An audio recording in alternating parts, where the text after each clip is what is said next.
Click like, subscribe, and share the content. Is the host of the most, the team to the tango, the gene to the Django, Jrod on point. Good morning. Thank you so much for being here. Very so much appreciated. Big shout out to Amy Conway. Big shout out to Rock Shock. Big shout out to all the ladies and gentlemen in the chat. Thank you for being here. We're gonna talk about it. We bring the energy. You know,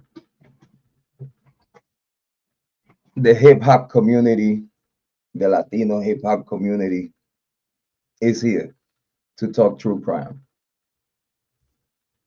Hopefully, y'all can feel the flow. That we're gonna keep it real. We're gonna have great conversations with the chat. Big shout out to Joanne. Big shout out to, let me see. Let me get to the chat early. So we go have a great day and talk about it. Let me get to the chat.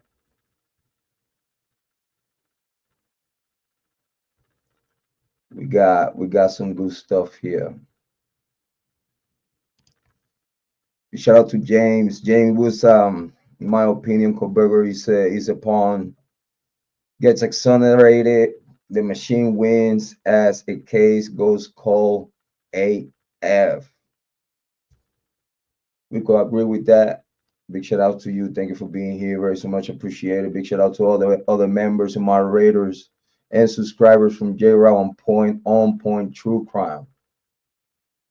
Thank you so much. We're gonna talk about it. We're gonna be about it. Heather Fitzgerald, big shout out to her. We can't give them what isn't real. You know what though? It's tricky though, because if you realize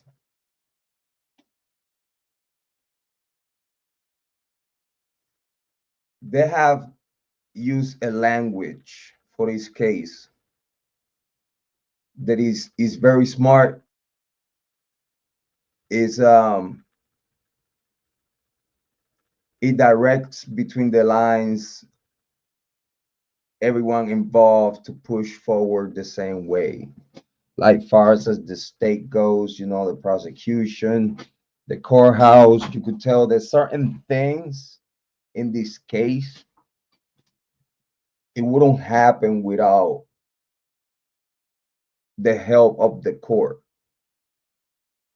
And what I mean with that is like the verbiages and the language and the paperwork, and in the way they brought it to the magistrate. We don't want to say that the magistrate was in cahoot.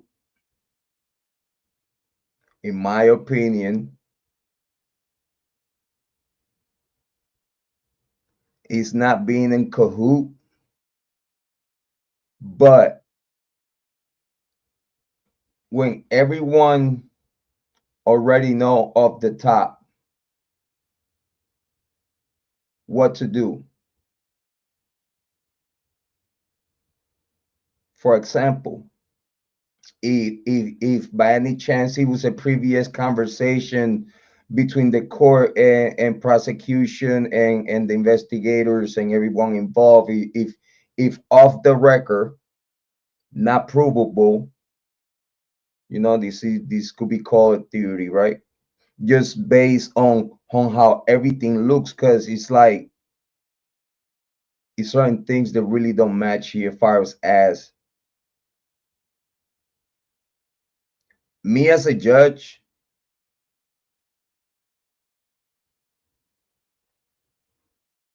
It was not enough. And again, these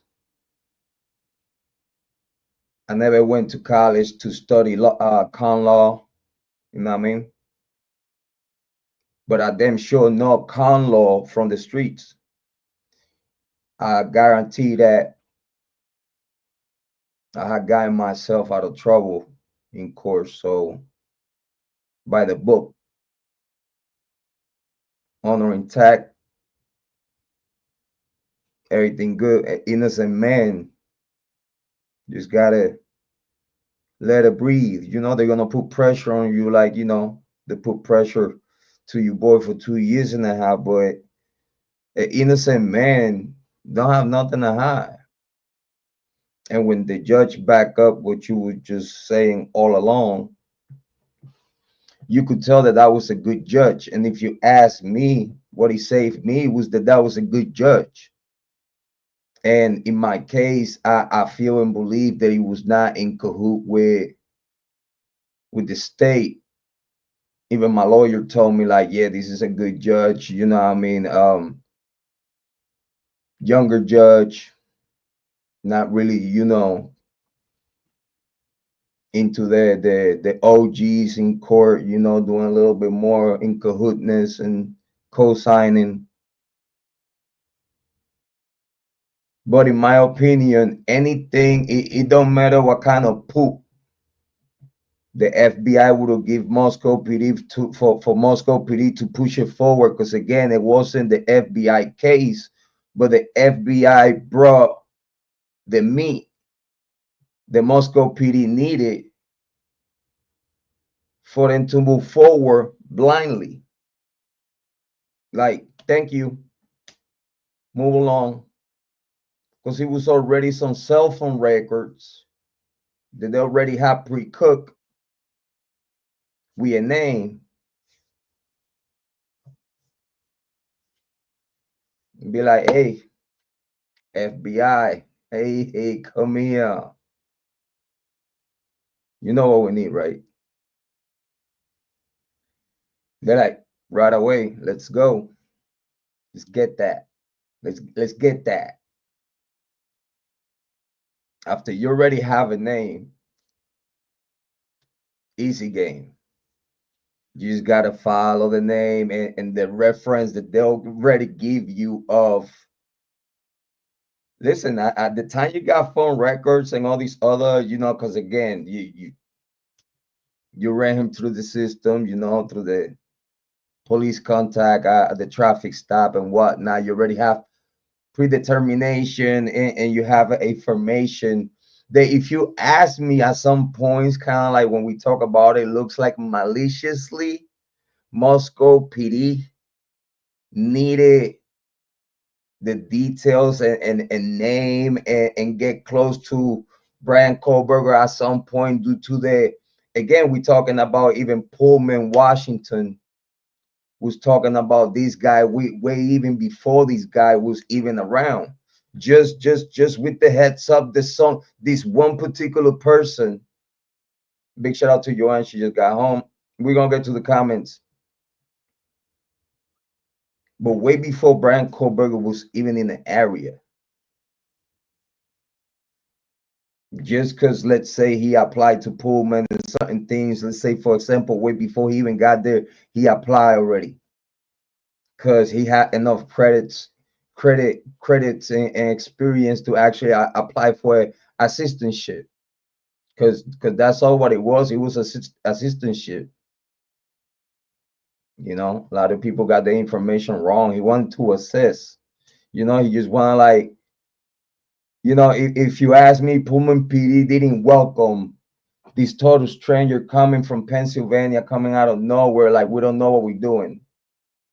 Like whatever this young buck could tell us, like, actually, we, even though we don't know it right now, but we should already, we look like we know it. We should already be knowing whatever this guy is about to bring to the table. So why he even coming through? It's a lot of things that they could think about. Someone try to infiltrate, from the FBI. They want to make it look like that to the other colleagues. Like, listen, we need to watch this guy. He's a good guy, or he's a bad guy, bad guy. You know what I'm talking about? Wink, wink. But either way, it's like, it's based on hate of, this is an outsider coming to our grounds. Doesn't have nothing to do with what we got going on here. And anything that he could get to know about whatever, is not a guarantee that he gonna keep his mouth shut. especially studying and involving everything he is. So it's like the bad apples didn't like this good apple being around them. They have it on the radar since very early. It's like if anything goes wrong, it was like they were already premeditating it and thinking about. It's like the police know the beat of the vandals and the temperature and how high those youngins are in college, especially if, let's say, by any chance they ever, for example, just spitballing, they ever cover anything for the University of Idaho and the Vandals. Let's say it's a theory. It's just a theory, just spitballing, bringing content to YouTube. Just work. I'm working right now. Let me cook. Let me cook. Don't judge me. Let me cook. Big shout out to everyone in the chat. I'm just listen. I'm cooking. Way before listen, I'm cooking. I told you this is the grand revealing. This one here is it of this title of malicious prosecution and false arrest, because we're gonna be talking about different other titles in the upcoming live streams. I appreciate everyone in the chat right now. We're gonna get to the chat, but let me cook. Let me know if Heather Fitzgerald want to pull up. Rock Shock, I dropped the link. Let me know if y'all want to pull up. Let me know if anyone in the chat want to pull up and talk about it.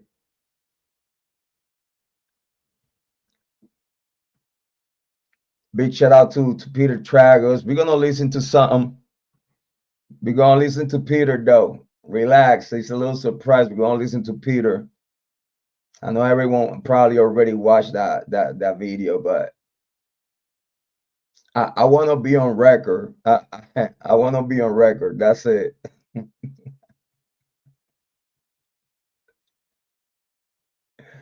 Because I tell you though, it's a joy. It's a joy when we could have like content creators talking about things that should be talked about. You know, someone with the caliber of Peter Tragos pushing the needle to even it up, pushing the needle to even it up.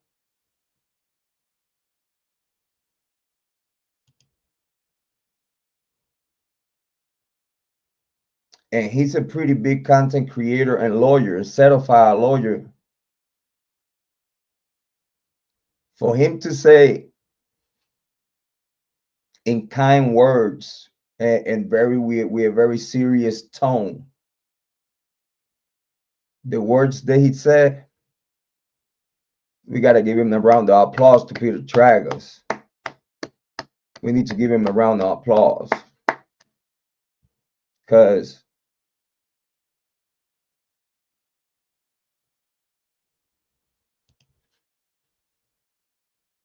you know, besides all the content creators that highlighted the information, but Peter Tragos is like the biggest that actually says something positive, something that the guilters and I tell you, he got a lot of flack for that. You know what I mean? But I say that was positive. It was a positive thing. Listening to a big true crime content creator pushing the needle in a positive way in the Idaho full Bryan Kohberger case, because even though not a lot of light has been shining in this particular topic, for those that has done put the work on that and the Syray situation in court, which is, I believe, one of the most positive things that has happened in a long time for the defense team.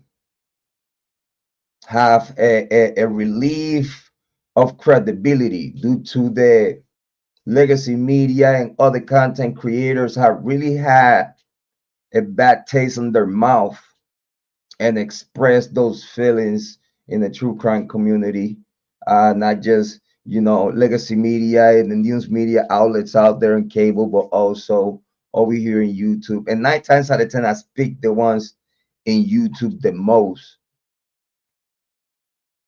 It's been a negative tone against the against Bryan Kohberger and the defense team.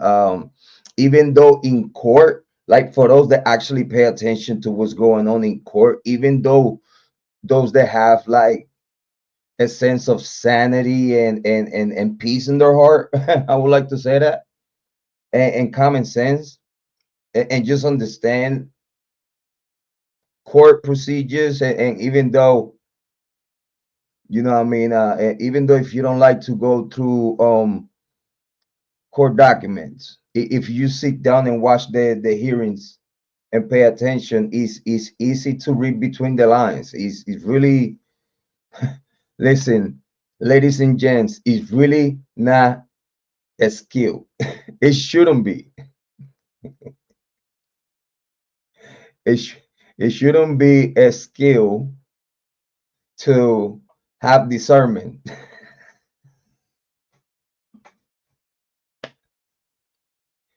Stop, stop, stop. I know, I behave. Just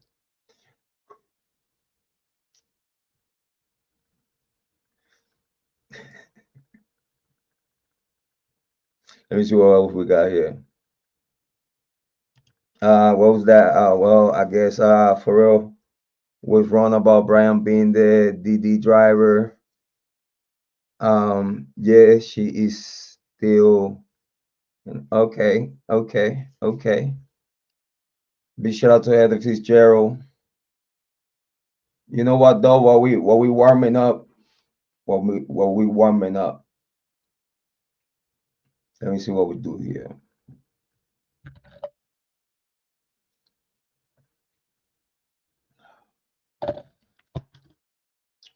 See what we got here. Cause you see though, I haven't talked to Heather Fitzgerald yet though, and I would like to, if she got time, and would like to come up and give us what you got, as far as the case. If she want to give us a hot take or whatnot, and it'll be a pleasure.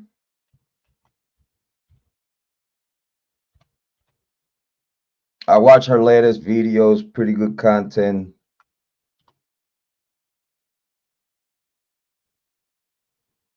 Very entertaining though. Very intriguing.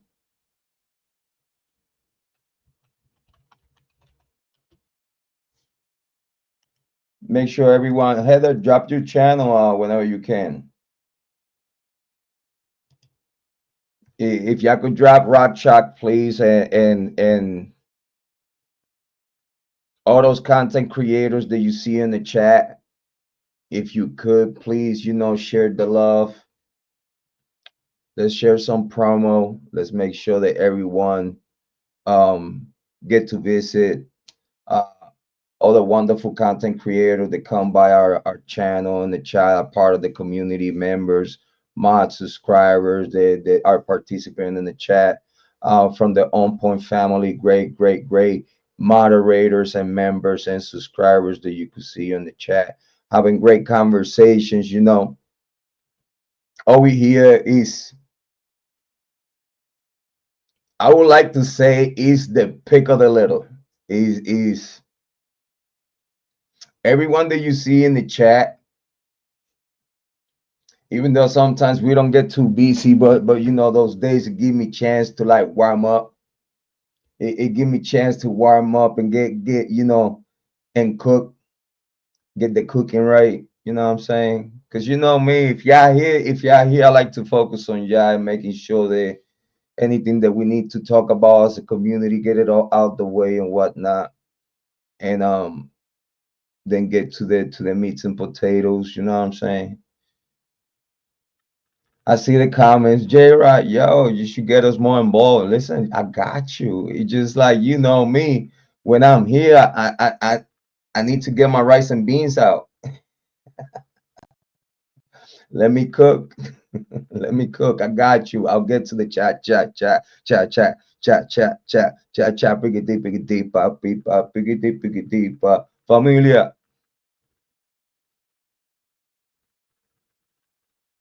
You see what we got here. Right chat was in the dance off. Let me get to the comments. Let me go a little faster, real quick. When I get to those comments, let's say what was here. Well, we know what she said was real. It wasn't a dream. Ashley Jennings. Big shout out to Rorschach. Thank you for the share, though. Yeah, please make sure moderators don't be shy. Listen, man. Don't be shy. Share your channel. Share channels from our moderators. Share channels from our subscribers. Share channels from our members, please. And thank you. We share you on top. Don't be shy though. All that there is helping us to grow and while helping others to grow. You know, you know me, I'm a very big advocate of helping everyone overall. Like, listen, believe me, I love helping all content creators, even though the bigger content creators make it look like yeah, well I'm gonna help him. It's like, what are you talking about? We helping each other. We helping each other, man. What are you talking about? Why you hating? Why you hating? Because I'm cute. Stop playing. You know, stop the hate. Listen, how about if we do a true crime, no hate zone? No hate zone. Listen, the link is in the chat. If you want to pop up, if I don't know you, you're gonna have to turn on the camera. Please don't get blocked.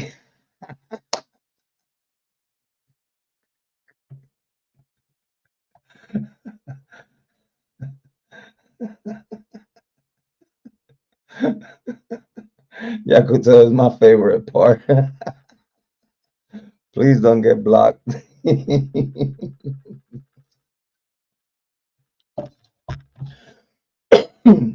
Please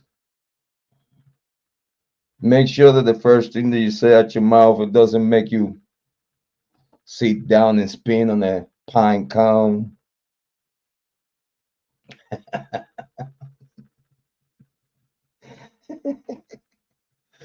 But big shout out though, big shout out, big shout out,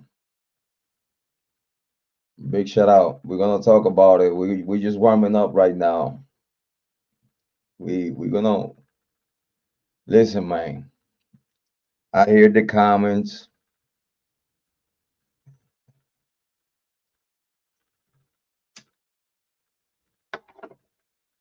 Listen, I miss ya too. All right, let's be clear. I miss ya too. Like, I, you see, let me finish with the comment. Hold on.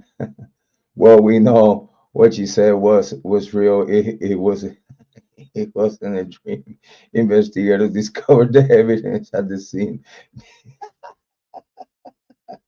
Big shout out to Heather Fitzgerald. Did investigators see a cladding back fireman? Oh my God. We had at least one bushy eyebrow.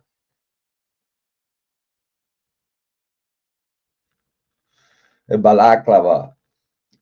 It's like passing by dealing more. Sorry for the laugh though, because like we need to laugh and listen, man. With these cases look bad like this, we need to equal our psyche. You feel me? We need to balance ourselves. We need to balance the chemistry in our molecules and transparent microchips and shit.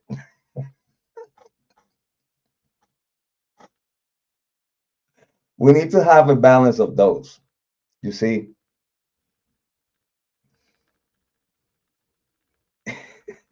it's like my grandmother always told me, listen, we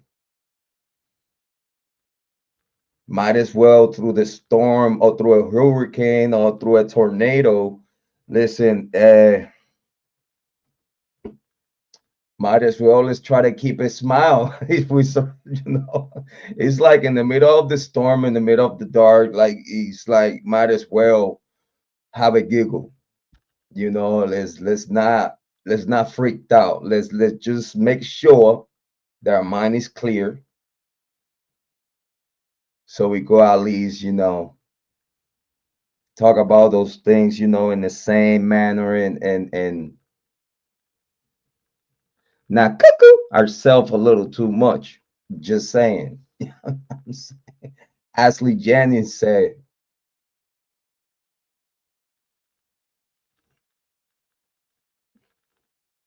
but that doesn't really matter. She all laughing and all nervous and shit. Like she knows. Like it's like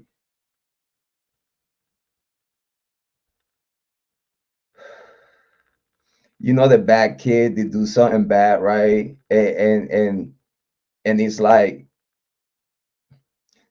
the parent tell him like, I know you did it. And the kid is like, you didn't even see me.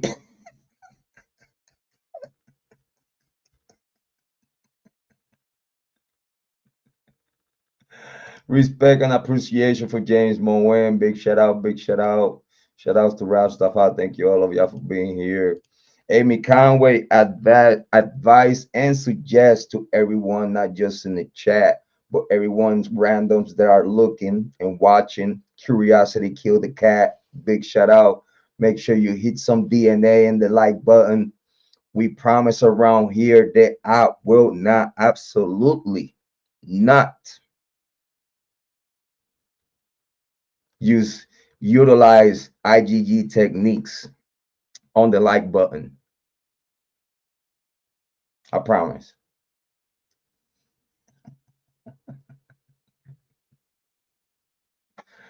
Big shout out to Amy Conway. Big shout out to Joanne from Utah. Joanne in the chat. Big shout out to Joanne. Let me see. Let me get to the chat.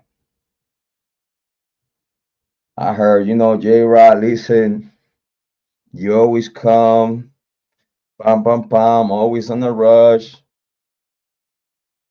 Say what you say. Yeah, gotta go. I heard it. Yo, why you don't kick it?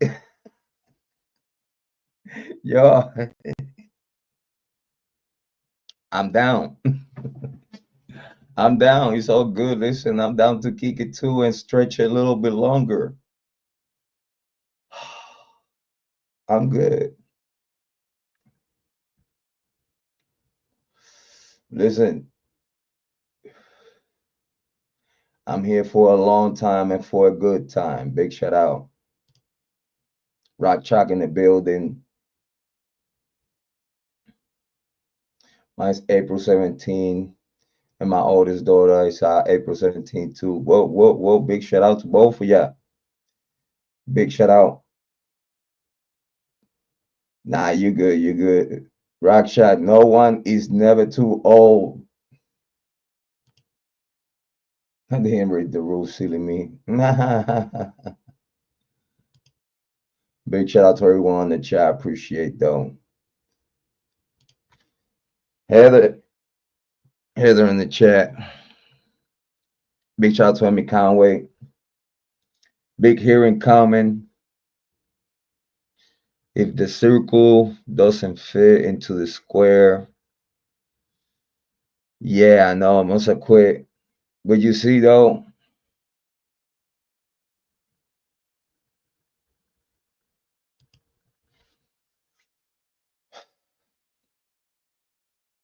I know they're gonna try everything and anything. And I mean, everything and anything legal by the book of law, every single motion that they know off the top and with this research. And I know they're gonna try to do everything and anything.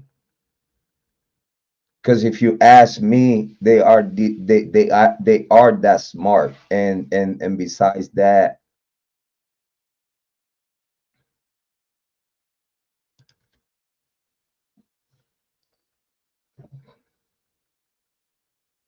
listen, if with the siren report, because listen though,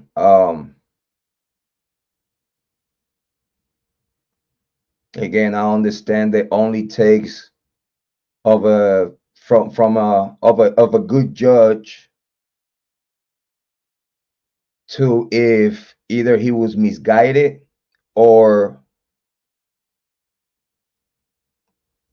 try to give benefit of the doubt to the judge. You know what I mean? But the judge is like, man, these people are super smart and doing and saying and all these other stuff that they have put together in this case, the language and the way they've been pushing narrative and pushing on some case law that is legit, but at the same time, like, this is a novel. This is a novel case. This is a breaking ground. Is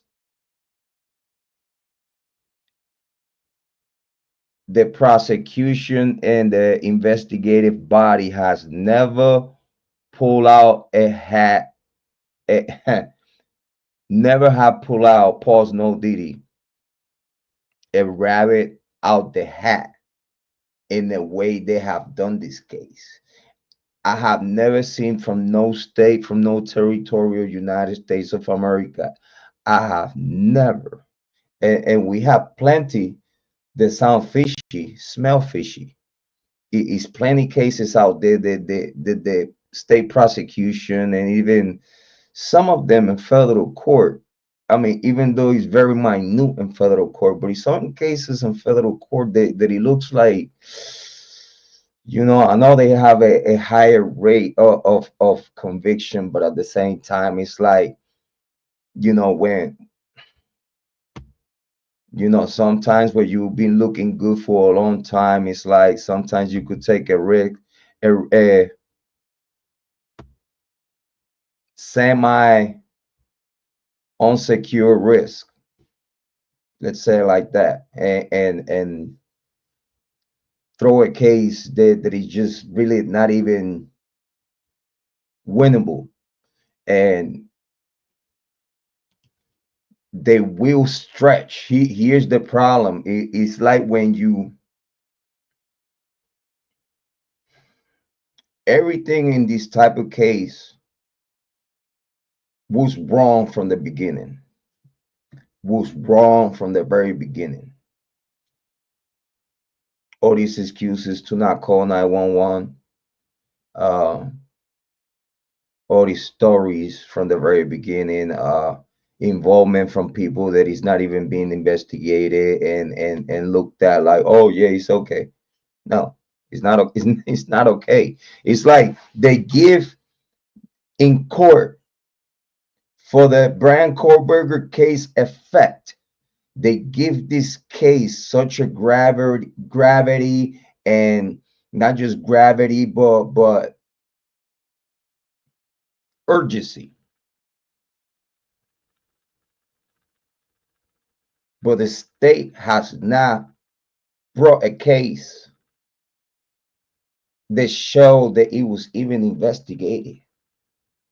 It was just put together because they knew they could have put it together.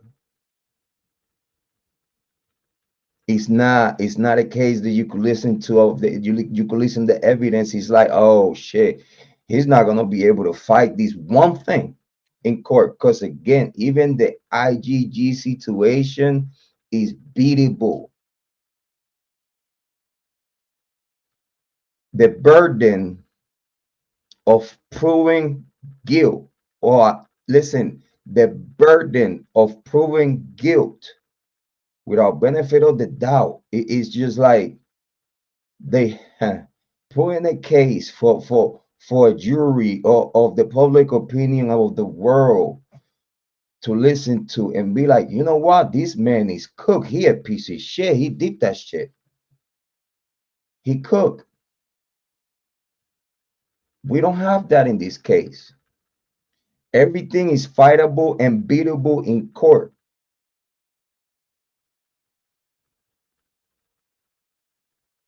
The only thing that has not made it look like that is the information that has come out from Moscow PD. The information has come out from the prosecution that has been given to legacy media, big YouTube content creators that want the grace of legacy media to possibly be on their shows one day. They align the commentary and exploit and extend and stretch false narrative and play with it like a puzzle and create intrigue in a way. It create not just intrigue, but it creates eureka moments, false eureka bombshell, breaking news. Remember those words. All those content creators that choose the words bombshell, breaking news.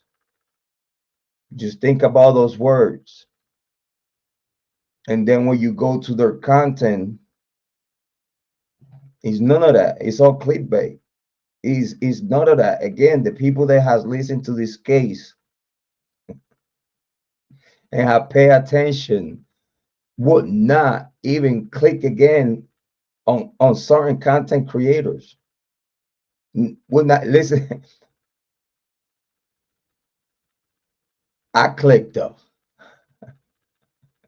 I'm nosy. I'm a content creator. This is what I do. So I got time to torture myself looking at other people content. I take my time and pay attention because it's like, why not? Listen, I'm gonna give you a view or two. It's okay. Ain't no one hating. Ain't no one hating. But I know what you're about to say in this video is poop.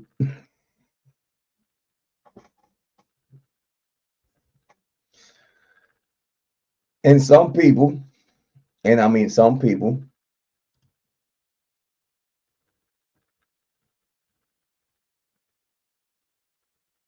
they just not gonna watch no more.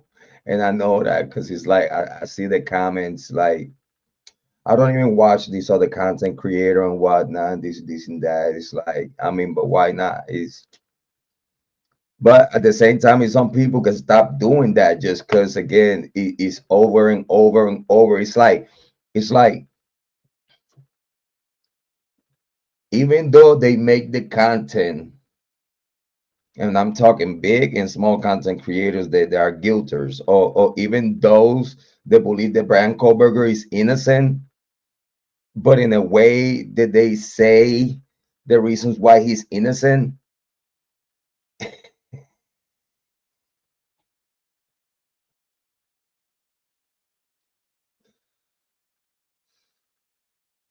I will behave. But it's funny though. It's just funny though. It's like it is. It's just funny though. It's no hate, no one hating.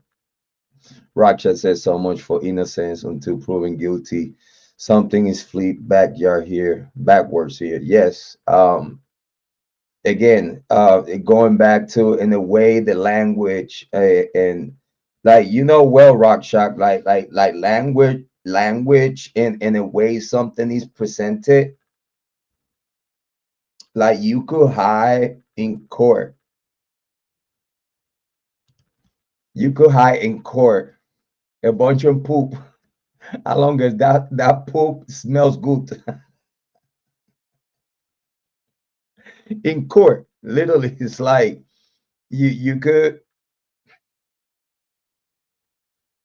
And again, especially if the powers to be like the magistrate is already predisposed to, it don't matter if you bring a pile of poop in front of them,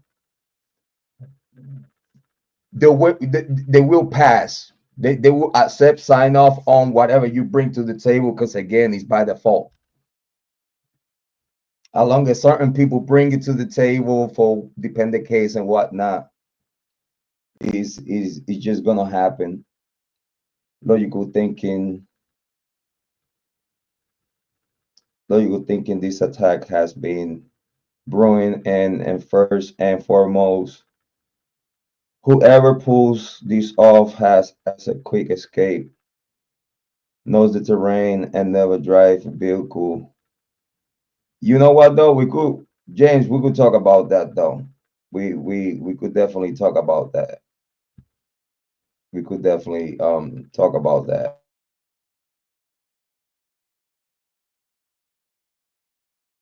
So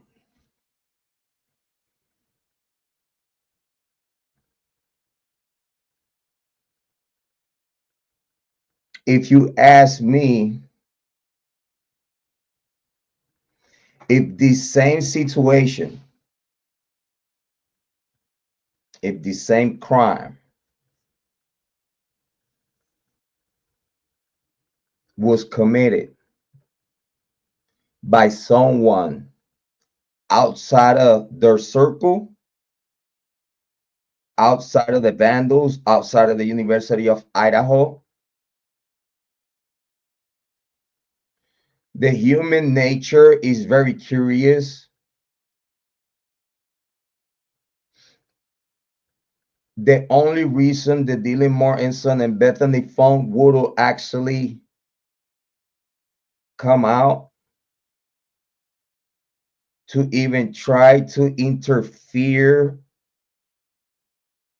a great attack, for example, the whole area is very active, very party like. If he's not party in that house, it's party next door, it's party somewhere at that time. Again, if he's not a party that is making noise, it's people out there in silence walking around from apartment to apartment, movement, partying, people drinking, try to keep a hush, you know. Some of them go make a lot of noise, some of them don't make no noise. But his activity, especially that night, that he was Kiely Goncalves sent off. Everybody knew that it was about to be the very last time that everyone will see her that night, that morning. Everybody would have an excuse to party it up with her because it's the very last night.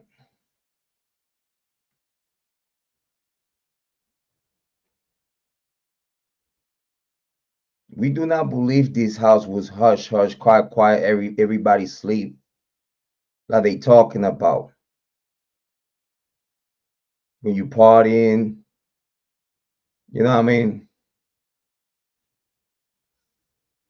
2 o'clock, 3 o'clock in the morning is nothing. Is they had it by people to at least to say bye or whatnot.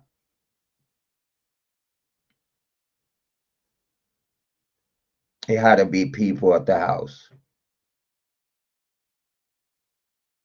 And even if it wasn't people at the house, and even if it was like they say, which again, it shows that it was not like that, of all quiet, quiet, everybody in bed or whatnot. Human curiosity especially if you listen to a roommate, like something on a schedule, something on a schedule, like you're not expecting that, because the vibe, like nothing is going on in that house that will give you a vibe that anything could happen in any given second. If you're not expecting nothing to happen to no one inside of the house, if you know that nothing within the peers is going on great enough, like for any type of violence to occur to any roommate inside of that apartment or inside of that house. Yeah, Heather, I get to you in a second though. I get to you in a second. Let me cook. Let me cook.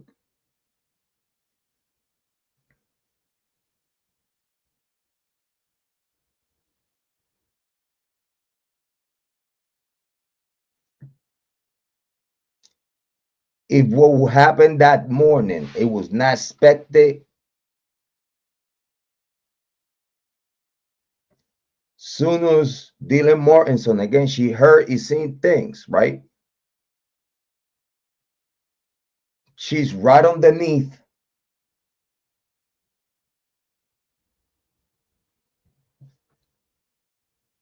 one of the crime scenes. She right next door, the second floor. She right there on the second floor, between one crime scene in one room and the other crime scene in the same room.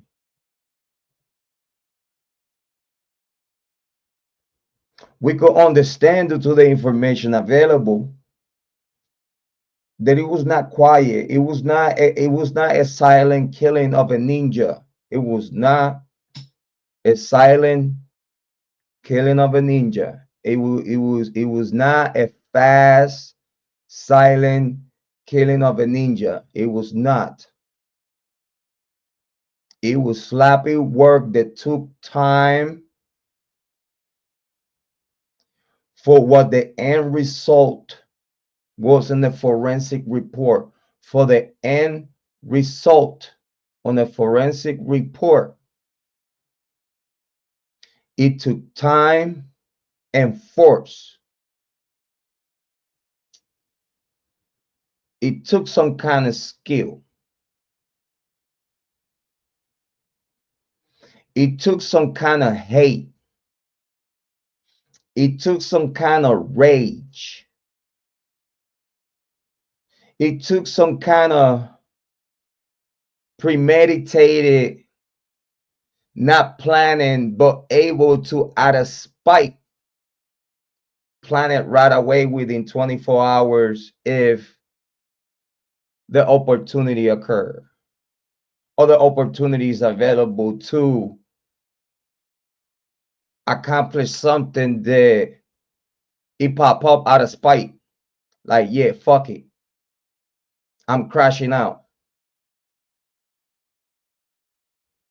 And I could just blame it on her and whatnot. Shit, she even broke these rules and shit, like within our rules and shit. Hey, y'all, everybody should back me the fuck up. Making look bad, making look like a reason for them to deserve that, and have a whole bunch of unbalanced and unstable emotionally young adults. They might think they God or something,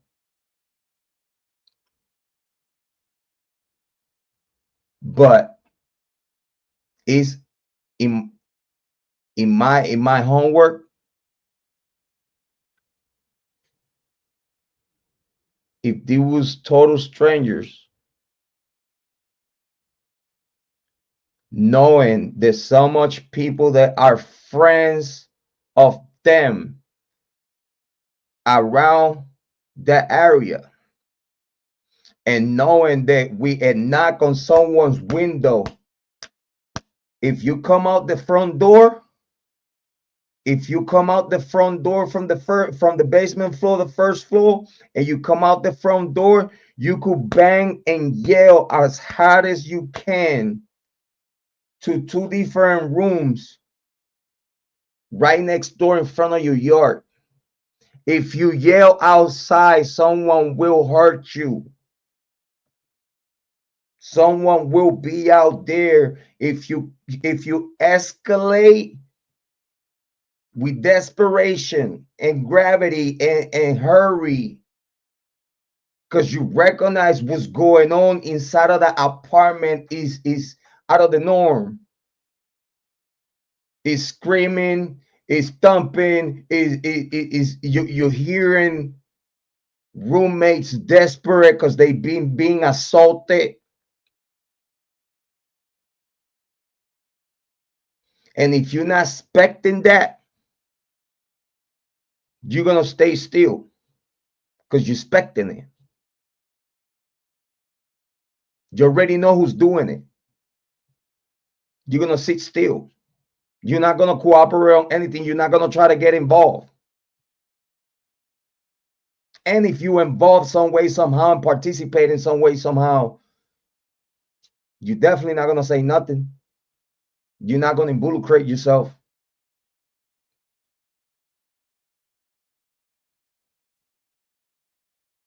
In addition,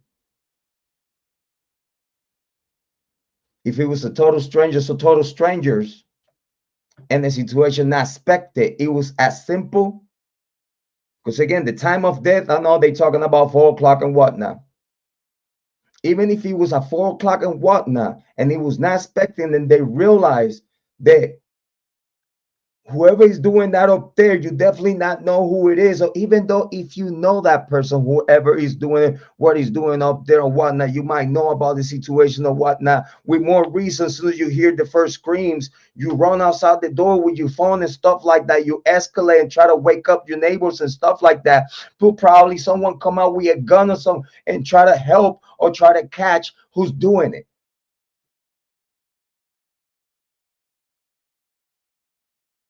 Call authorities on time, so whatever is going on in the third floor, they might escalate to the second floor. Do not happen.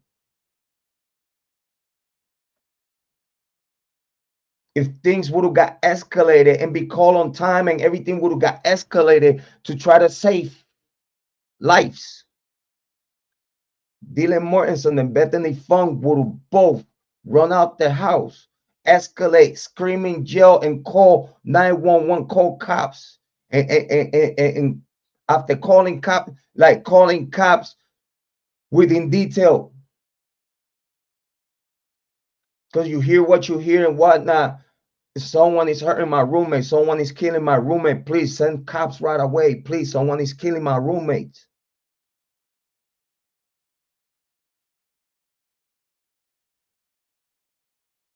Escalate. Not stay in shock. Because now you gotta say you was in shock because you just want to separate yourself. You're not even emotionally involved in this case. Like you're just separating yourself. Like, well, they did, and I'm not. That's Dylan Mortensen's attitude. That's Bethany's Funk attitude. In my opinion, how it looked like right now. They do not care that these 4 young adults are dead. They just don't. They know something that they don't want to come up with because they know they're gonna get some people involved, and those people involved, they get them involved. Like it's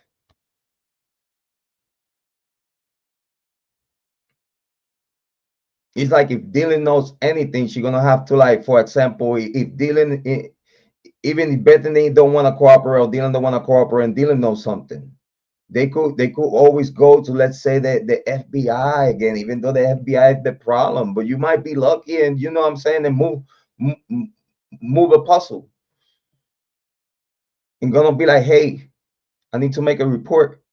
I know this, I know that, da da da da da da.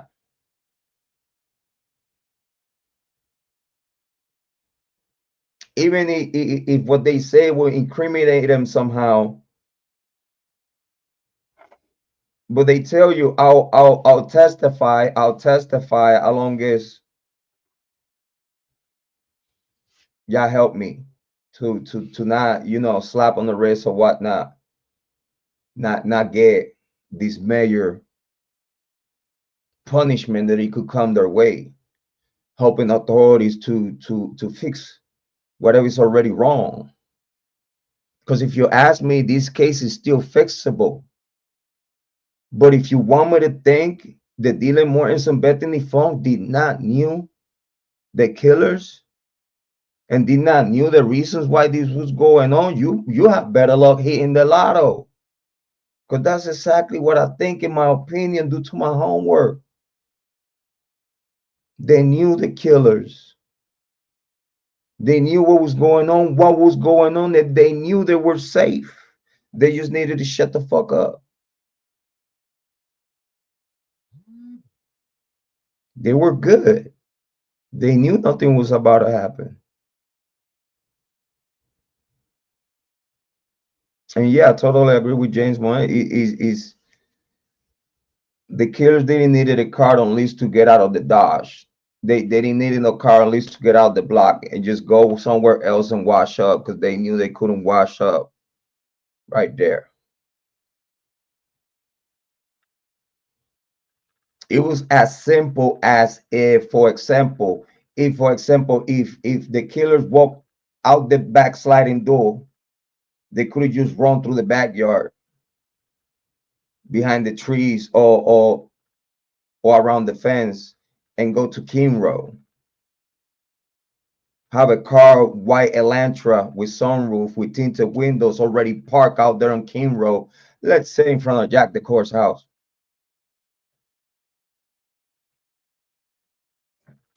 and disappear from driving down Kings Road. That's the white Elantra that is seen in the camera.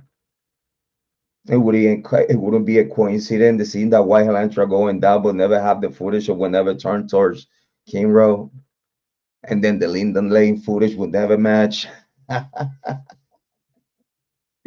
They say it was a leak.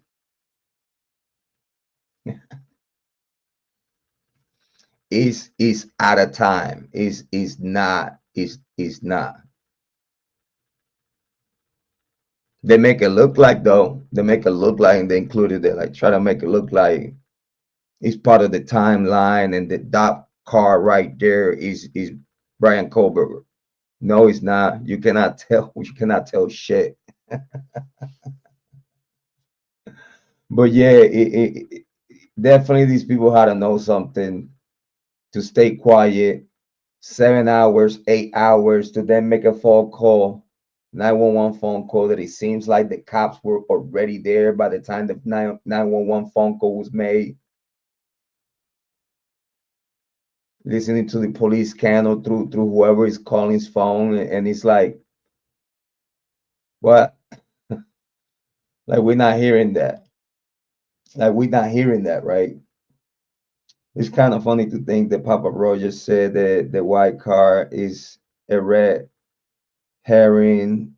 Funny thing for Ellie to say. Yeah, you know what though? It's like, in my opinion, right? A white Elantra is involved in this case because he's the only reality that they have actually spoken in this case. The white Elantra is the only truth, because they try to cover up first with a different type of vehicle, but the evidence will not, the evidence will not be clear. The FBI said that's a white Elantra, 2011.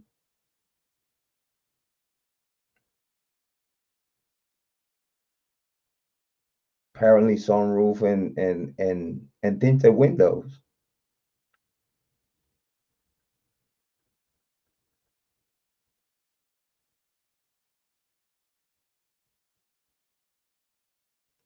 They had to have something on the white Elantra.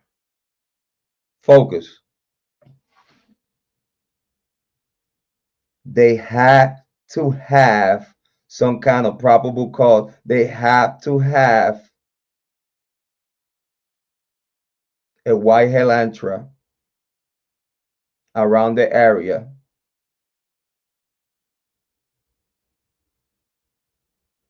for them to even mention a white Elantra.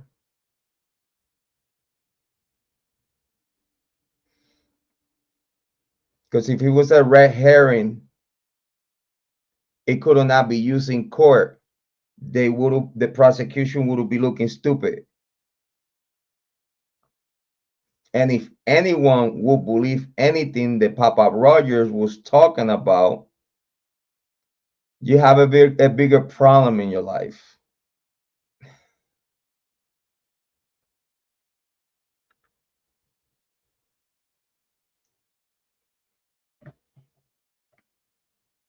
If anyone will believe or even take upon consideration anything that Papa Roger has said, whoever that is, and take it upon consideration, even call you curiosity, you have a bigger problem in your life. You are so lost. Oh my God.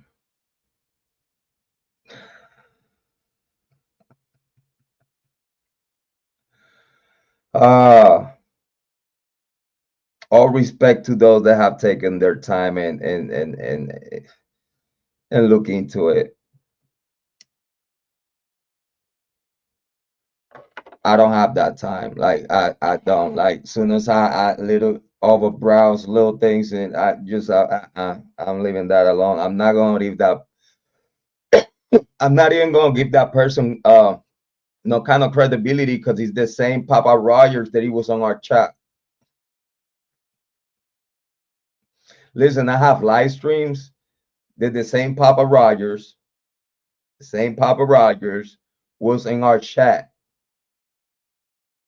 talking to us and try to make me believe. And I was like, oh yeah, tell me more. And he's like, you know what I'm saying? Like, try to get it out. Like pause no diddy. Like, say what you gotta say, type of, you know what I mean? Encourage him and gas him to him or her to say more.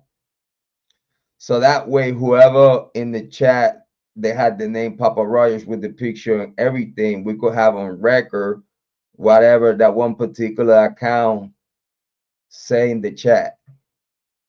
We have Emmy Conway, we have Joanne, we have Kathleen, like those live streams that the Papa Rogers came by until he or she got blocked.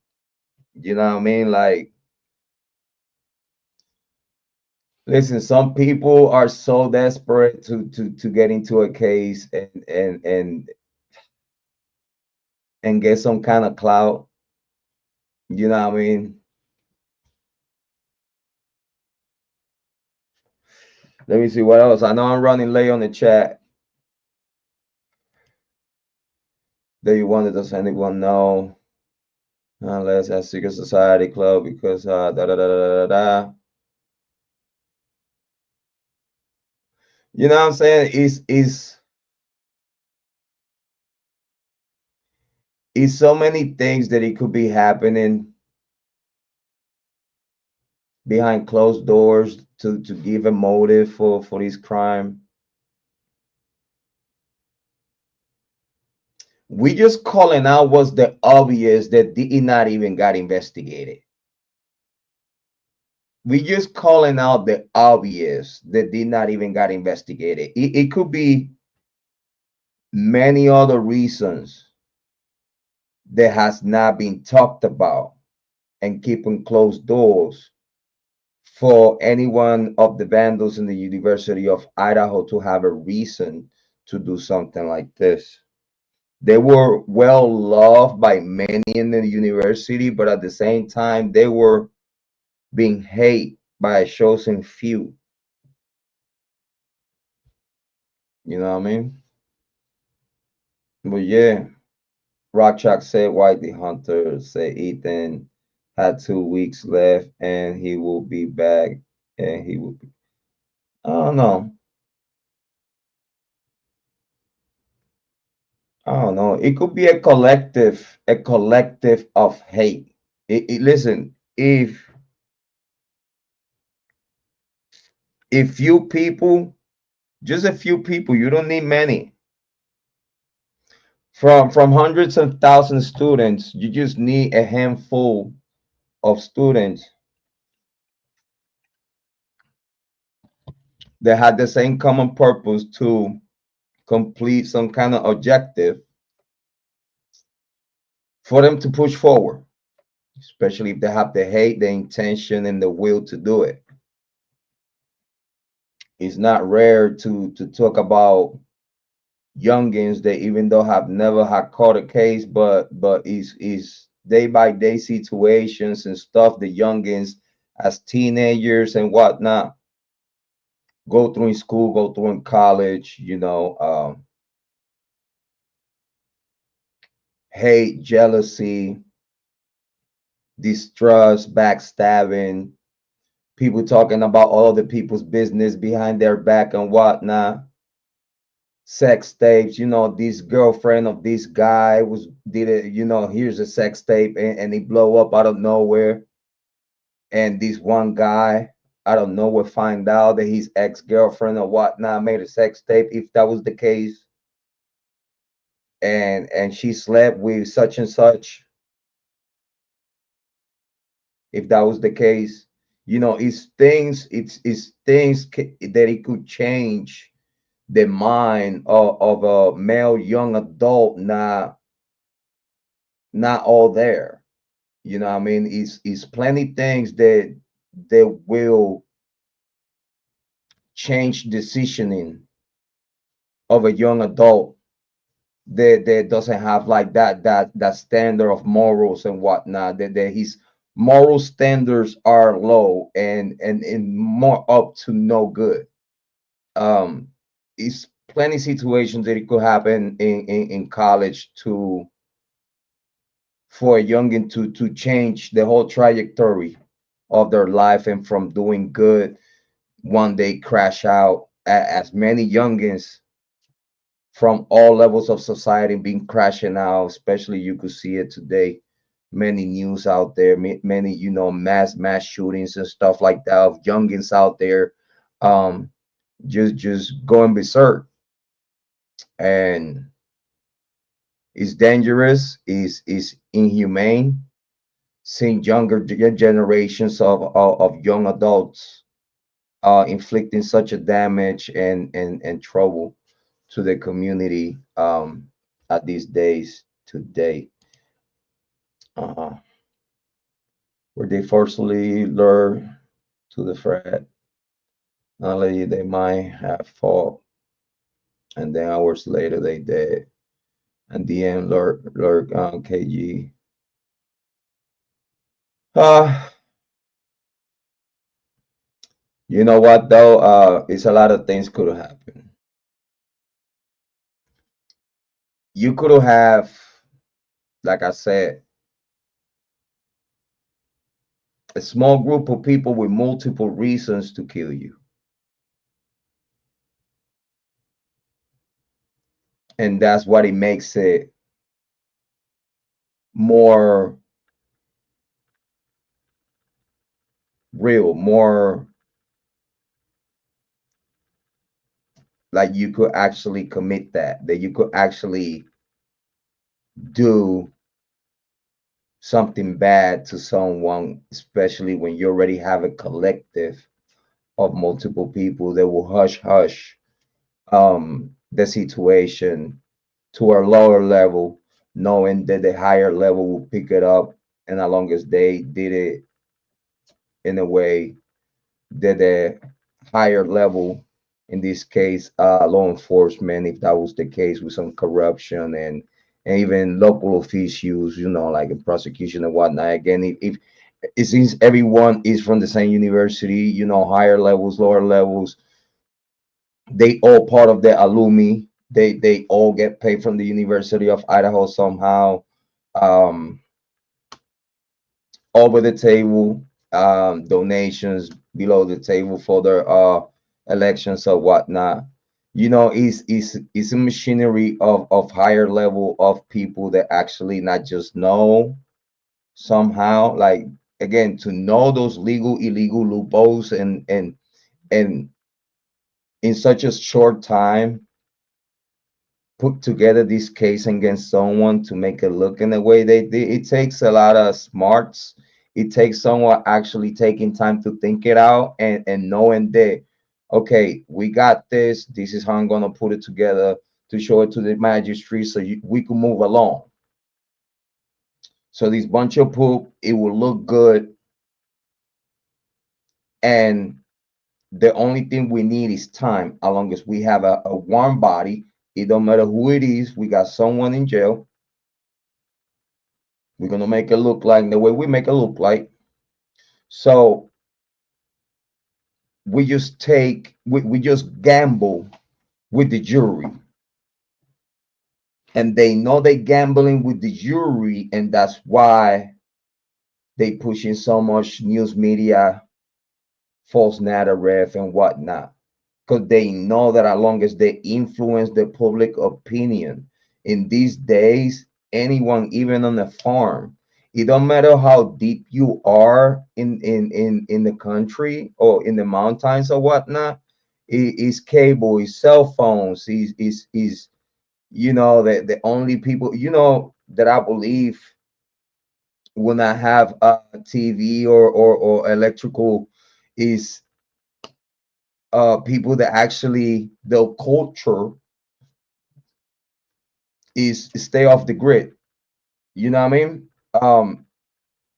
But I would like to say the majority, and that's a very like 2%. But I would like to say that rest of United States of America and the world has some kind of communication, some kind of way to listen to the news from all over the world, like YouTube. You could listen to the news from all over the world. They know how powerful is social media and news media outlets. It don't matter which platform. They know the influence that those platforms have on the people and the credibility, even though if it's through false information, but the credibility that these platforms have, that they know that any information, first and foremost, is the state. Those platforms want the exclusives. The only way to get those the exclusives is cooperating with the state. They're gonna push the state narrative like they did for the Idaho for Bryan Kohberger case, combined with the language put through the magistrate and whatnot, how everything is being handled by Judge, and now Judge Hippler, again with the backup of the court. Prosecution be moving this case and stretching it to be where he's at. That's why when Rockshot said that Jrod, this definitely is gonna go to trial, 9 times out of 10 they're gonna find him guilty. Because again, it don't matter who Ann Taylor or Bill Thompson with the court. It don't matter the jury. The jury will cook them already. They know that. The jury will cook him already. And they have everything prepared for that to happen. So that way they cook them and have him found guilty. And then now stretching more time for justice, because the man is gonna appeal 9 times out of 10. And the way this case look, they appeal opening the books after he be found guilty, whatnot, opening the books, gag order, gone, and all these other stuff, you know. Then now the appeal, and Taylor and Bryan Kohberger will have the backup of the community. Then, because then they're gonna start seeing all the inconsistencies from the very beginning of the case that was very obvious, that were always there. It was always talked about, but on silence. So as long as everything is talked about the case in silence, allows the court to take whatever decision they want to take, because they will not get the outrage of the community. Like, why this judge is taking this decision? Because we have talked about it. Why Judge and Judge Hitler are taking these decisions just with what we know today? They definitely got to know more than us. So if they do, why those decisioning? Because you have to eat that. Pause no diddy. Because the gag order, you don't know the fine details in that book. You will get to know if they took a bad decision or whatnot at the end. That's a way to stretch the case, even if it's a back, even though if it's a bad case, is a core tactic to stretch a case unnecessarily, stretch a case to have some kind of result, a previous already premeditated result at the end. And then in appeal, everybody's gonna be, oh my God, this man has been living there in jail for years for no reason. Wow. But that's after years. That again, now the real killers is being out for so long at this point that is just, it's crazy. It's crazy that we live in a world that this could even happen. You know what I mean? It's crazy. I think it was academic suspension because his GPA was low. Also, the reason for him with being tutor. I do have a clip of his frat brother talking about him hoping to return if his GPA is raising up. Keep up the good work, Heather. Keep up the good work. Make sure everyone go and subscribe to Heather Fitzgerald. Big shout out, big shout out. It hit different. Thank you for being here. Reach out to Amy Conway. Thank you so much. I appreciate it. Let me see. Let me make sure everyone is cozy. Everyone is cozy in the chat.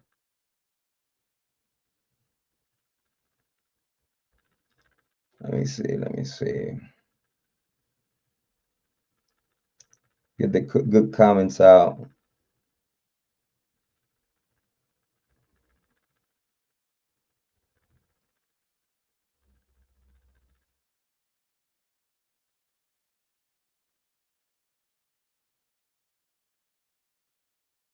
Big shout out to everyone in the chat. Thank you for being here. I appreciate it.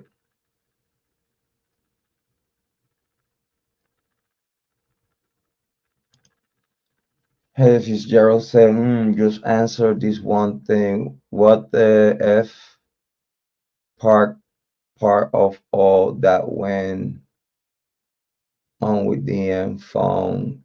If this freaking investigator they believe that, yeah, I know that's one of the things that is, again, how can in plain sight they hiding? Of course you ask Dylan her alibi of what she did that night. She give you one. Then after she get clear, she give you a whole different one. And then like whatever cell phone data and whatever else investigative they could be done against her or whatnot, like it wouldn't show. Like again, the PCA goes back to the PCA. How can you even use a Dylan Mortensen when she not just give you one alibi in the beginning, that somehow you acting like she never gave it to you, and now you utilizing her for a second alibi, then now you put on a PCA which is what you put in the PCA while you using Dylan Mortensen, is her alibi. And then we found out in court that no, like she was like, no, I don't know what you're talking about. What?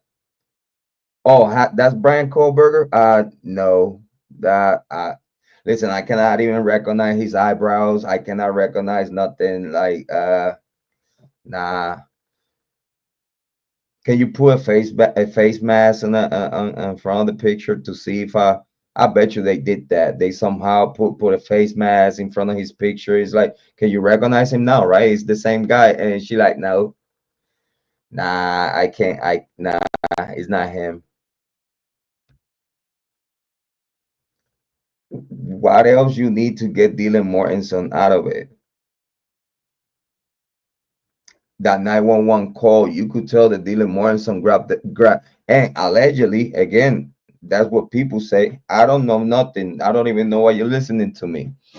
But is word on the street that the cell phone that he was using was Dylan Mortensen, but Bethany was the one talking. Then she gave it to Dylan, and then whoever other boy that was. But you understand? Like you could tell that Dylan and Bethany knew that these people were dead. That boy on the phone knew that these people were dead. These three youngins, they knew the inside of that house at the time of the 911 call. They not just didn't call through 7 hours and a half, but they also when they call, they telling you a lie. Even when the lady, the operator asking like is she breathing, and the boy said no, she's not breathing. Sana, you was close enough to know that she was not breathing. You obviously see a bloodbath. Not try to be graphic, but you obviously seen a bloodbath. Why you not reported what you witnessing to the operator? Because Moscow PD was already there and they already fucking knew. They just need you to make a 911 phone call for a pass out roommate, that he give the excuse to Moscow PD to say that, well, now we went in and instead of a pass out roommate, it was a massacre. But then I don't get why, if I know these youngins were inside of the house, I don't get why they saying that it was a pass out roommate, when if you ask me, inside of the house it should be a bloodbath everywhere they went inside of the house, not just inside of those rooms, but the footsteps coming down the hallways, and it had to be a bloodbath. So for them, I guess it was kind of like an excuse to give the youngins the excuse in case the footprints were found in the hallways, and they had blood on their shoes. It would have given an excuse to the youngins to say like, well, yeah, they went inside of the house. We know they went inside of the house, and we could give him an excuse. And yeah, I think we're stupid. Like we don't see. Like,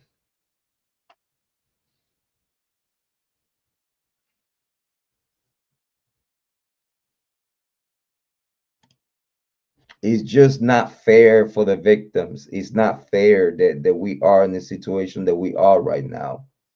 Talking about Bryan Kohberger in the court case, that even though if they find him guilty, which I hope they don't, I hope they doesn't even go to trial, if you ask me. If you ask me, the only person that could shut this shit down is Judge Hitler, on doing his statements, on doing his wrong, and be like, damn, like this one side red report make me look in on things that I actually miss. And he could admit that, yeah, I miss some details. My staff missed some details, but we're gonna do our wrong rights, and we're gonna undo our wrongs, and we're gonna fix this. And I know the court and Judge Hitler, if man, they gotta have a heart to actually even care to look into the transcript, look into the records, look into the the the the emails and what is being like what's the vibe between prosecution and the defense team. And it's like the judge has to be the sponge, like listening to not just what the prosecution has shown. Because okay, if you focus on, okay, we have a DNA match, if you focus on that, you go blind, and you're not just you're not gonna accept information because you're already in the same way the investigative body focused themselves on Bryan Kohberger. Down now the court is also focusing on Bryan Kohberger, not giving credibility to things that are actually there on record. You have other suspects in the way you went about business on the due process and to protect Bryan Kohberger's rights, and actually shown that you care for the victims, that you actually care to the point that you know that whoever committed this crime, you're gonna make sure that all the investigation and work that you're gonna do in this investigation, you're gonna do it accordingly to get a great result. Because whomever was the individuals or the person that committed this crime need to pay for it. And the only way to pay for it the right way is investigating accordingly, making sure that if you ever have a probable cause, you have something enough to even to start that probable cause. Because you know when these go to court, it has to be without benefit of the doubt. If you know that you're gonna go for a case that is gonna be judged final and in concrete, like you have to have solid evidence to get justice from this case, and you don't have that. But you playing with your luck, utilizing language and make believe evidence that is fightable and beatable if you have a just judge that will actually is he believe in justice, that he has the heart, that is competent, a judge that he pay attention to what's going on in that case. It will actually take way different decisions than Judge and Judge Hitler. Is very unfair in a way everyone, even us content creators, being treated out of this case. I have a pretty I have a channel with almost with a little bit more than the channel that I have now. That channel is gone out of hate. That channel, that successful channel on algorithm, is gone out of the hate that I got out of the Idaho 4 case content creators or content creators wannabe. Channel gone out of the hate. Monetization gone out of the hate of certain content creators wannabe in YouTube. I didn't do nothing wrong but bring out the commentary. Right or wrong, I was bringing out the commentary by fair views and everything. Just someone that knew a way to make your channel disappear unfairly.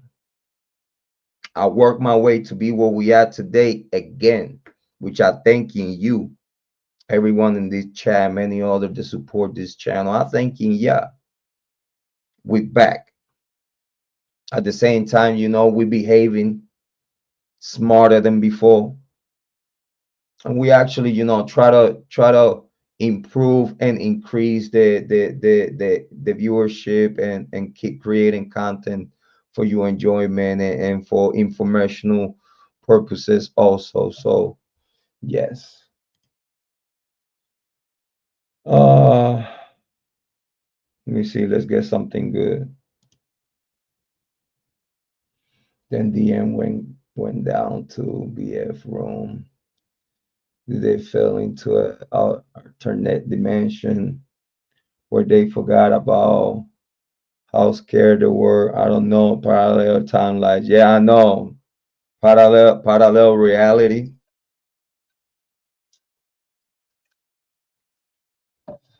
Mm-mm-mm-mm. I tell you, Heather, I feel the same way you feel. It's just,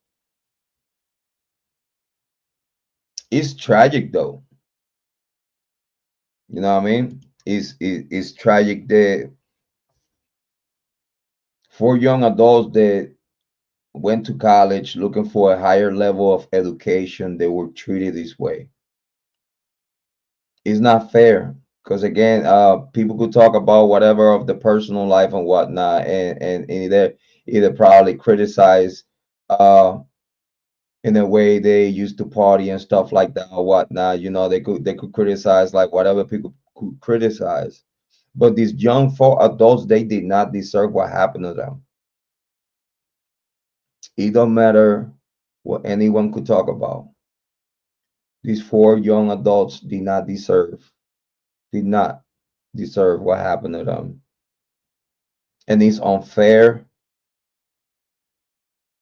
People should be raising more red flags and alert about these type of behaviors. You don't bring a sheep for someone, you need to drive your car, and definitely never bring a phone. That's a fact. Yeah,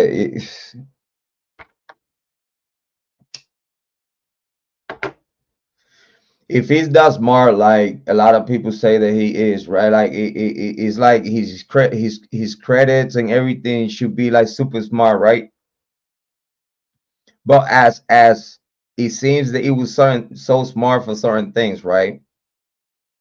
And knew what he knew about law enforcement investigation tactics and whatnot.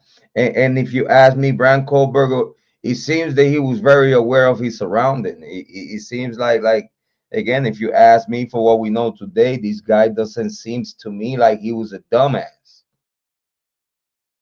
Far from it. Like they could talk about whatever deficiency or whatnot they could talk about, but far as being smart enough to dedicate to college and be focused enough to be accomplished and whatnot.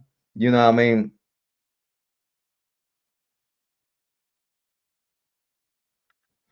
Until I see his grades, because again, man, to go for a PhD, you gotta have some kind of talent, though. You know, and until I see his grades in college, like I can't really talk about him being on point on his work or not on point on his work. But at the same time, if the guy is so smart for certain things that the prosecution and the content creators and the people talked about, like, yeah, he's so smart. He tried to do this, and this and that. Oh, but then in the same breath, oh, but he was dumb enough to leave the sheath. Make it make sense. He cannot be super smart. Well, I mean, it's possible. Because if you ask me, the people that put this case together, they think they so smart that we not gonna see the inconsistencies.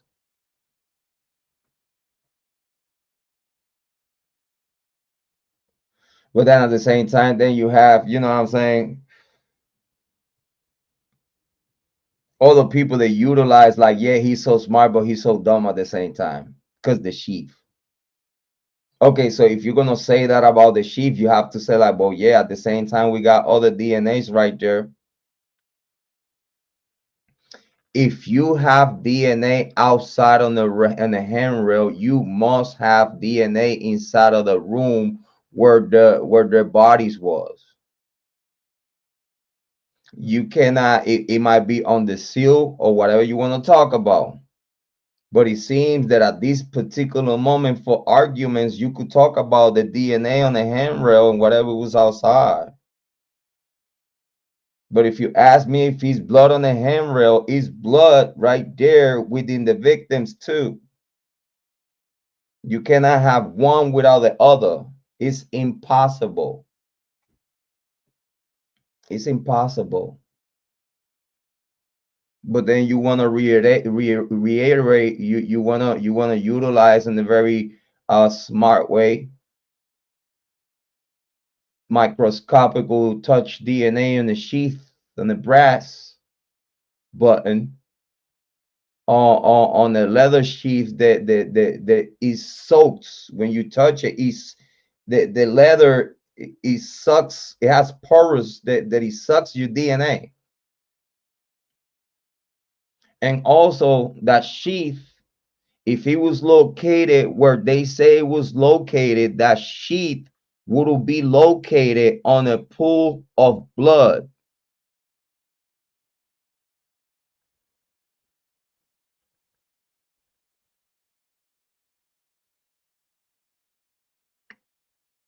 Kind of like under the comforter on the mat under Maddie's leg. So that sheath was close enough to her body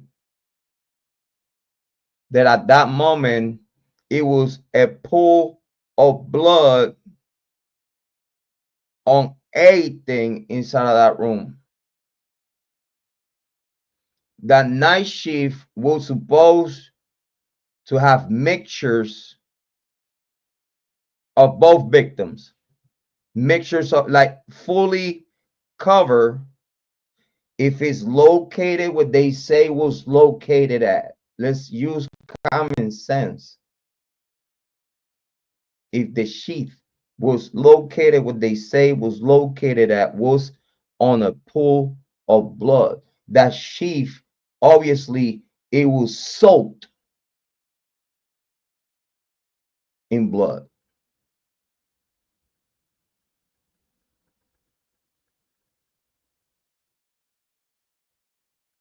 But we're not talking nothing about the other male DNAs that if you're really looking for justice, you would have done as as an investigative body, you would have done what you needed to do. You would have done what you needed to do to investigate every single DNA, that it was consistent with the murder scene. It was supposed to be a most. If you really was looking for justice for the Idaho folk, you needed to make sure that all bases are covered. Again, you go for a death penalty case. You cannot go for a death penalty case where he say, she say, and nothing to support that. Who gonna fix the problem at the end of all? At the end of everything, who's gonna take the baton to fix it if this doesn't work? What the state gonna do if this doesn't work?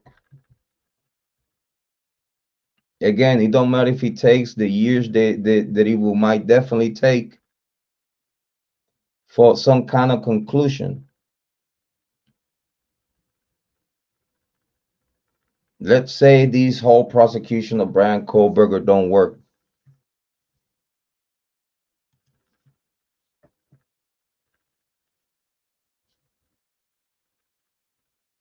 Are they gonna use the alternative DNA?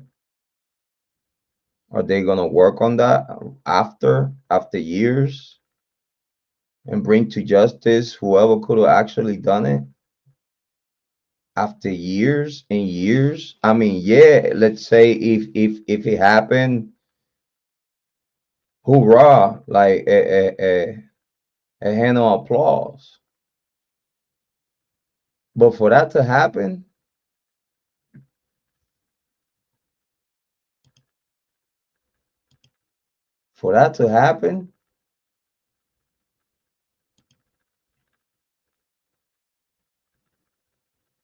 I don't think,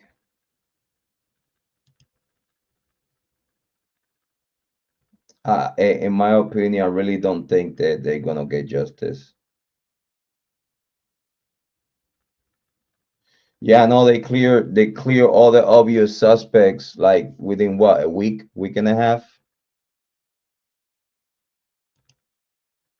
That's it makes no sense. Like you have, even if you have like a white Helantra, even if you have like back then the white Helantra, you were supposed to investigate each white Helantra from the University of Idaho.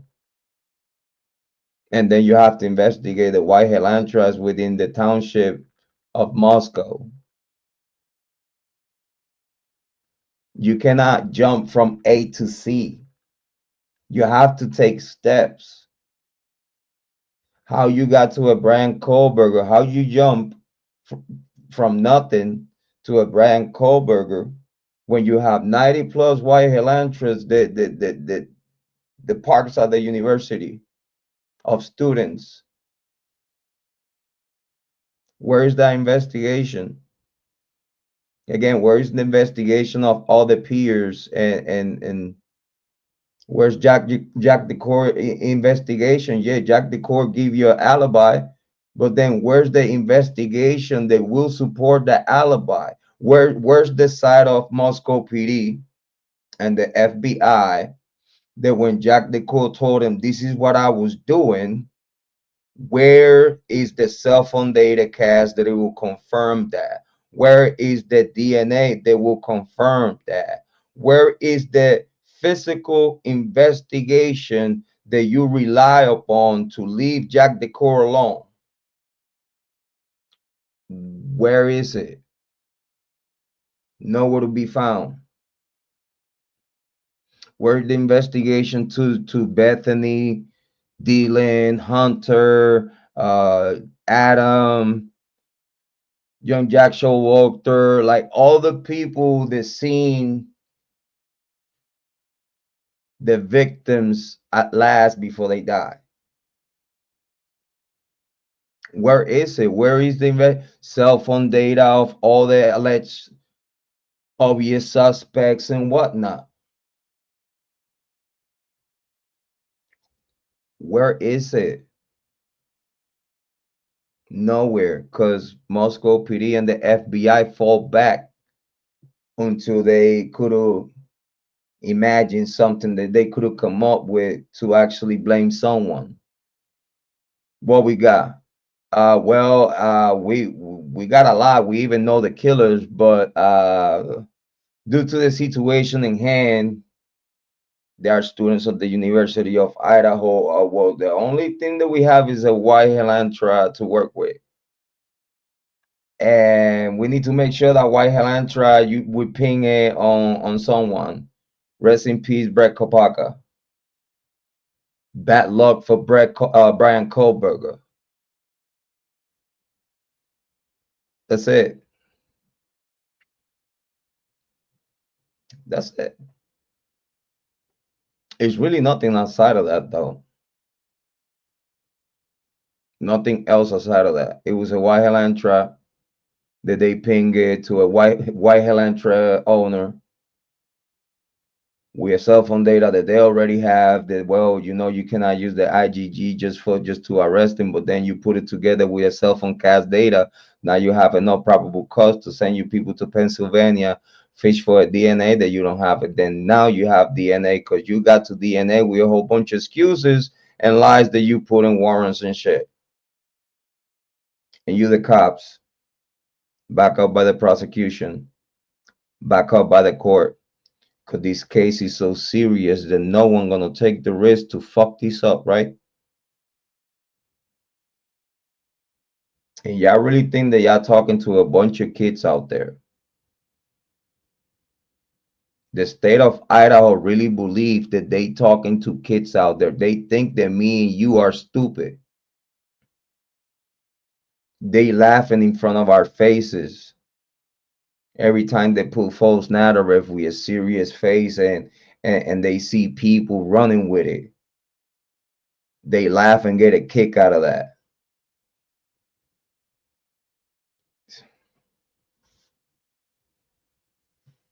Mm-mm-mm. I wouldn't be able to do that though. I wouldn't. Listen, man. I don't. Man, I tell you, I have made mistakes in life that are fixable. You know, it's some mistakes in life that you can fix. You can never come back from those. You know, but it's some mistakes. You know, some people cannot work around it. And I'm glad that I was able to, all little small mistakes that I made in life, they were small enough that I could not just problem solve the situation and learn from it. Big shout out to Tinel, big shout out to me, my Rastafari.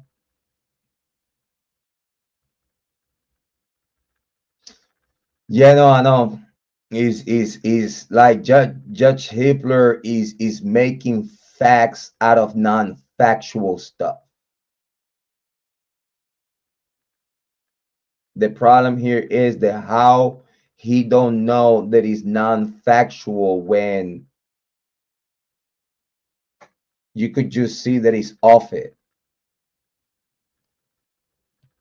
But just because he's saying that is a fact, this is more of an opinion than factual. You know what I mean? Which motion limiting you guys think will have the most importance in this case? Well, I'll tell you what though.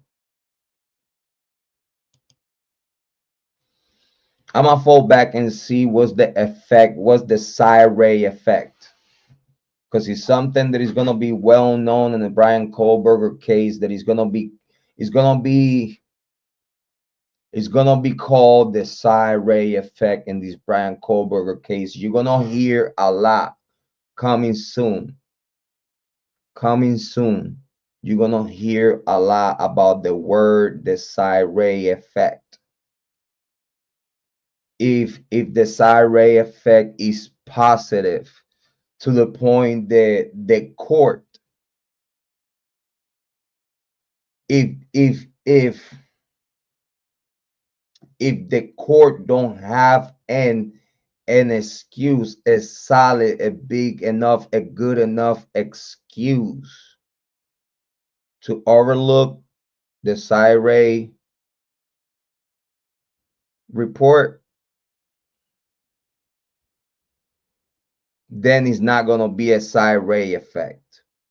Because the court, even though the side report has enough to be and have a side positive effect in this case, to the point that then now, okay, the judge realized certain things that and certain opinions that it could be wrong or overtake by him, but then now that report came out and he did his homework on what if the judge do a side background and really do homework on side for he to take a determination that I need to take these guys serious.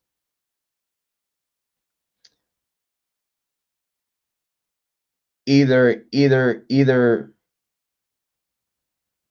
possible another motion for Frank, or the judge overturning his opinion and going for Frank.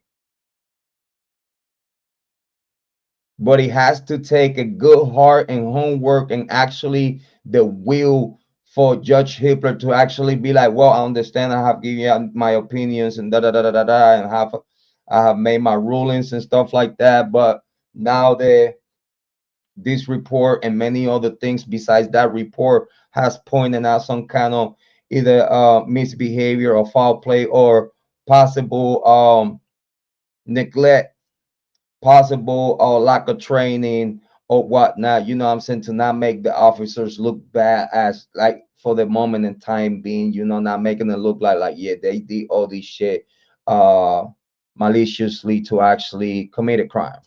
Because at that moment of time it's just gonna be overseen like, you know, we're gonna move forward with a frank hearing. We're gonna make sure we want to listen to not just the defense team, but we want to listen to prosecution. We want to listen to the arguments. We want to listen again from the witnesses.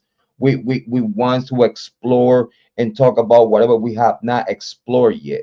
We want to talk about those things that we haven't looked into yet in the let's say in the public hearing, or even if they decide to do the frank hearing in secret. If you ask me, I would like to see it. But even if they do a frank hearing, that it will be good enough, just it justify and a frank hearing that they will come up with positive results for the defense team. This case be over.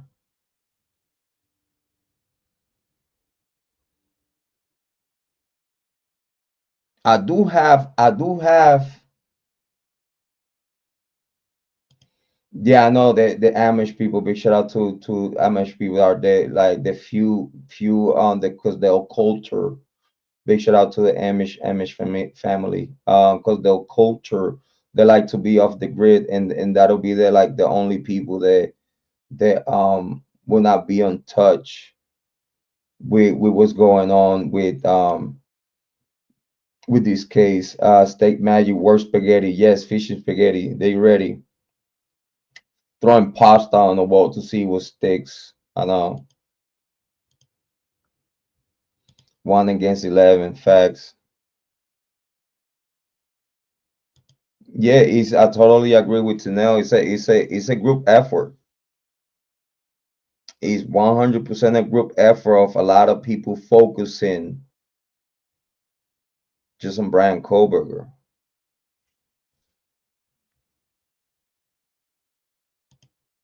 Yeah, and it only takes one to actually push everything, if you realize. But having a conglomerate of people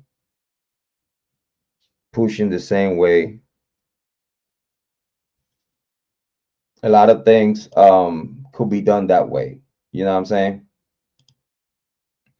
If you win a jury, yeah, is if you're in the jury, I'm gonna tell you right now, it's gonna be people that it will be the biggest line actors already, if you ask me, even predetermined that they will go there to court. They're gonna play their role. They're gonna play this script. They're gonna try to look like not suspicious to Ann Taylor and her team. They're gonna say the right things. They live in the right place. They have the right job. They have the right background, and they're gonna pull a fucking lie. They're gonna get inside in that jury, and it's already premeditated. Like it don't matter what the fuck I'm gonna hear from the defense team. He's cooked. The brainwash of getting justice for the victims, but not the right way, because they don't even know what's the right way, or they probably already know that what they're doing is wrong and they don't care. It's like people don't think about that.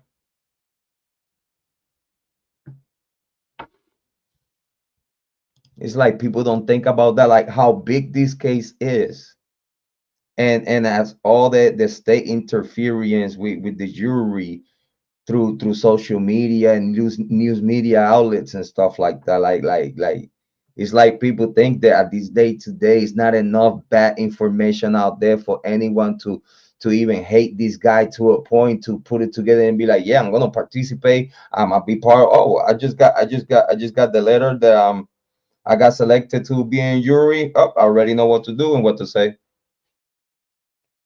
We're gonna cook them.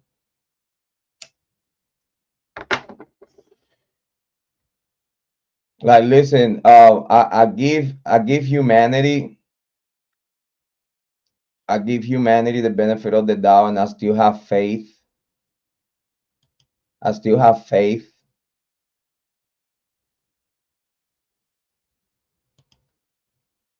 the justice system, I still got faith. I still got faith in law enforcement.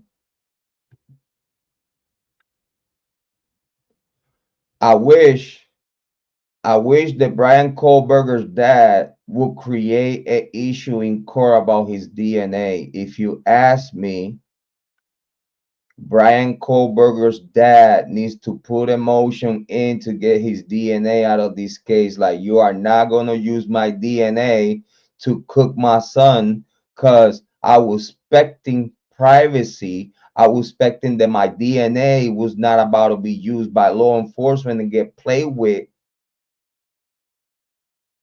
to cook my son on something that is uncookable.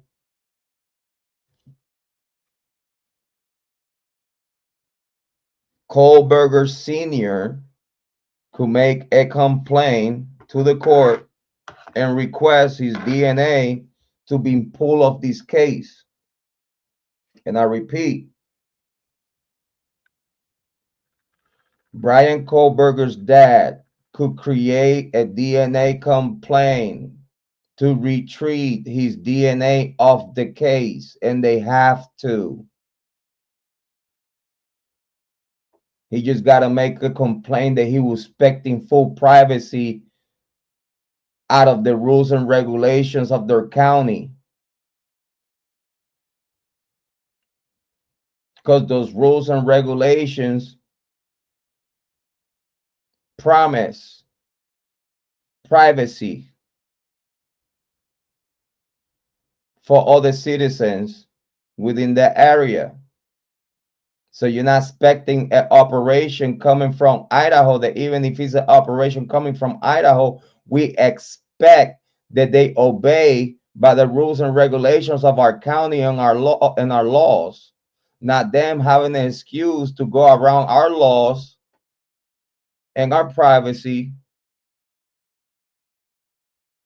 to play a game that they cannot win.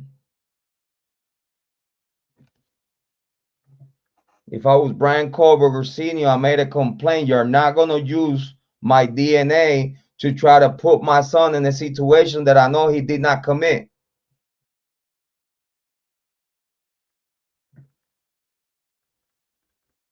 Dylan Mortensen, she's seeing herself in the PCA, seeing the state using her for a lie that she knows is a lie. And if she don't have nothing to do with this murder, if she was not part of the fuckery, if she don't have nothing to hide, she will get a lawyer and complain, make a complaint, and under oath certify and make a written statement that the state is utilizing her for a lie. Dylan Mortensen, with a lawyer, could create that issue in court in this case. If she really not hiding nothing and she don't have no investigative material, and if she's not hiding nothing, she could apply and make a complaint against her own alleged testimony, wanting to be used by Moscow PD and the prosecution and Bill Thompson and Ashley Jennings. If all that is a lie, that she know is a lie, and they utilizing her in a wrong way, that she don't even want to testify on something that she know that the prosecution is not just misleading the conversation, but her not recognizing Bryan Kohberger, her description, the person is shorter than Bryan Kohberger. She cannot identify Bryan Kohberger. Her testimony cannot even be used for a time of death. Bryan Kohberger's team will have what they need if Dylan Mortensen want out the case, because she knows that the state is lying. They're forcing a narrative about her that she's not satisfied and happy because whatever she testified in the investigation, she certified that she don't know nothing. She don't even know what's going on. She cannot even recognize Bryan Kohberger and whatever they say that she say. Obviously, the person that he went inside of the house for her testimony is shorter than Bryan Kohberger. Dylan Morrison could create a complaint against the prosecution in court to get out of this.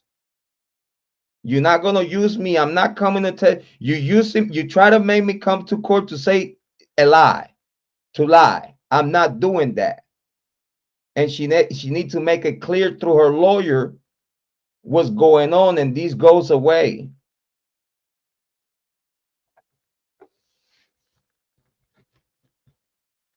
Bethany Funk, if you don't want no part of this, she would already come forward with her lawyer and be like, well, yeah, I understand that this is the narrative that is being put out there. But no, having her lawyer doing whatever paperwork they need to do and under oath, listen, I signed this, listen, leave me alone, I don't know nothing, this is actually what I know that it happened.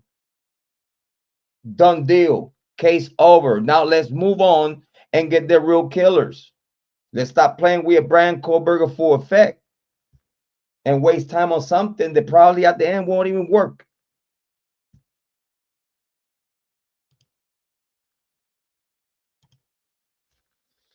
Here you go. Phone after again, son, not breathing. Well, yeah, I know. He said that she was not breathing, and then he passed the phone and shit. And then what? He's not gonna be called as witness, because he's a witness. He witnessed Santa not breathing on the pool of blood, but he didn't report it. He didn't say nothing to the operator. It was walkie talkies already. Anyway, listen. It was the police scanner. I could have hear it from the phone early call. Expert opinion, no evidence. Yes, yes.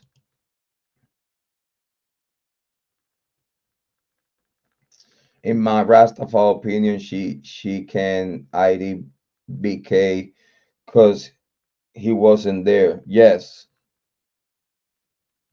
you could tell that if you actually get to see someone good enough to see eyebrows and talk about bushy eyebrows and stuff like that, you're gonna recognize the nose bone. You're gonna recognize the shape of the eyebrows, even if they got trimmed a little bit. Like you're gonna recognize, because again, I mean,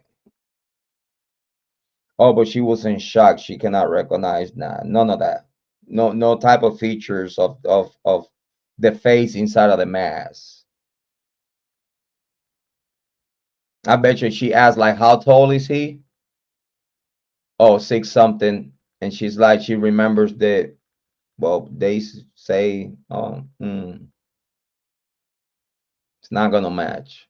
It's not gonna match. They cannot use Dylan Mortensen for nothing.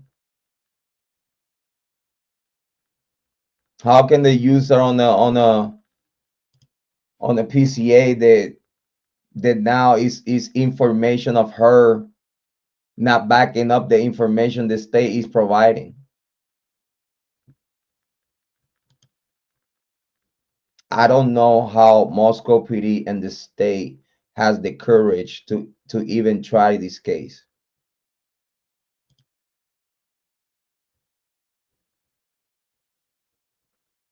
Yeah, Bryan is taller than Dylan, and the person was shorter than Dylan, or close, like the same. That's alleged testimony. So yeah, and then the vans in front of her room, they were clean. They cleaned the footprint in front of her room, and the only way that footprint was found because the black light that was telling. So obviously someone clean, someone temper with the crime scene. And there's some people out there that don't believe that that someone could have could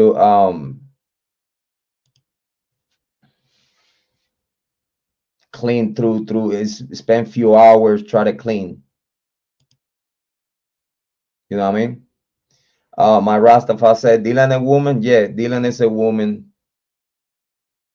It's no DEI in college that it will make a sorority accept a male transgender trying to be a female transgender. It's no DEI that no college and no university will allow in a sorority. The sororities and fraternities are not inclusive. The sororities and fraternities are not inclusive. For that to happen, had to be a sorority that is a trans sorority or a trans fraternity. And if you ask me, that will never happen. That will never happen. You know what I mean? Let me get to the chat. Make sure that I have everybody taken care of.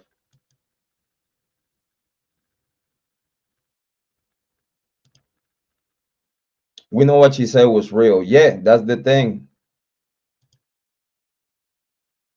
She said that she don't know nothing, that she was intoxicated. The prosecution on Moscow PD made a blood sample or a breathalyzer before talking to her to make sure that she was coherent and that whatever anything she could say out of her mouth through the investigation, it was something that they could use. You know what I mean? I know, yeah, the investigators saw the evidence next day. Like, I know, it's like, and the lady was laughing while she was saying that. It's like, didn't say her testimony isn't reliable, but we know different. Yeah.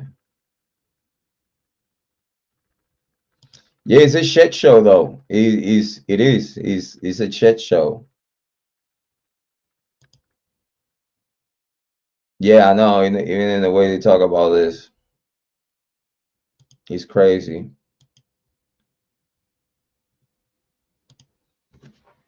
Yeah, I'm giving you that special treatment, you know what I'm saying? Yeah, y'all want me to spend more time talking to y'all in the chat. You know, that's what we do here. I want to make sure the community have full communication with me. You know, we could talk about whatever y'all want to talk about while we bring in a grand revealing through the conversation, because it's a lot of information, because a lot of people listening at this day to day that they don't even they say like, oh, I never heard that.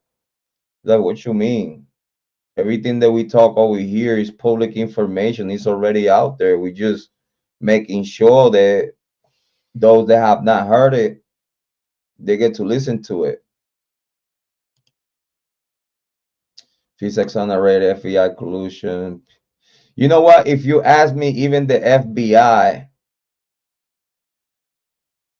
due to that they cannot provide the IGG, even the FBI could request their IGG work being out the case because it's being misused by the prosecution. They advise them to not use that. And then it seems that they utilize a faulty CAS cell phone data work.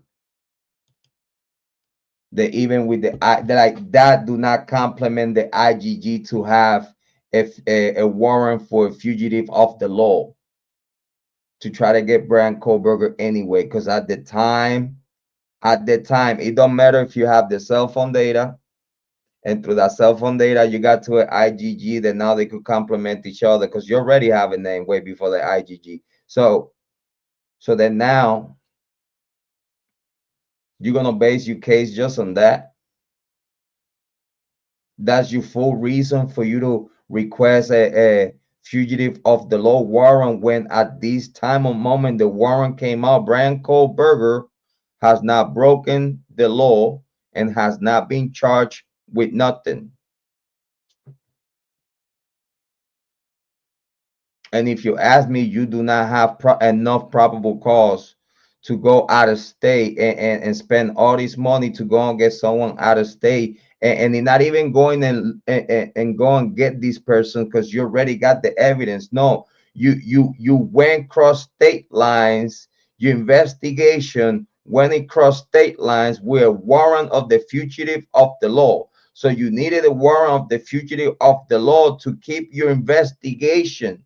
That when that warrant comes out, you have to have full evidence. You cannot use that warrant to go and prolong your investigation and extend your investigation out of state. Because when that warrant comes out, that means that you have proof that Bryan Kohberger broke the law. They committed he committed something, that you have enough probable cause to then now go and get them, not to go and extend your investigation, have an excuse to extend your investigation to Pennsylvania to do illegal shit, to fish and hunt DNA. And the DNA that you got wasn't even Bryan Kohberger, it was his dad's. And then now you're utilizing Bryan Kohberger's dad's DNA to try to commit this guy on a magical IgG, making it look like you didn't have the name first. Is it me? If I'm talking about this and thinking about this, I know that many other people have think about this. I might not see him talking about it because, again, oh my God, I don't want to lose subscribers. I don't this and that. It's more people that believe that Bryan Kohberger is guilty, the people that actually giving him the benefit of the doubt because how bad this case looked like. You know what I mean? We're being ridiculed. We're being talked about in a very bad way, even by Steve Goncalves, try to discredit what we talk about here. Yeah. Even Steve Goncalves try to discredit what we talked about here. I seen his latest interview. For those people that know what we've been talking about here, you could tell that he has listened to certain things.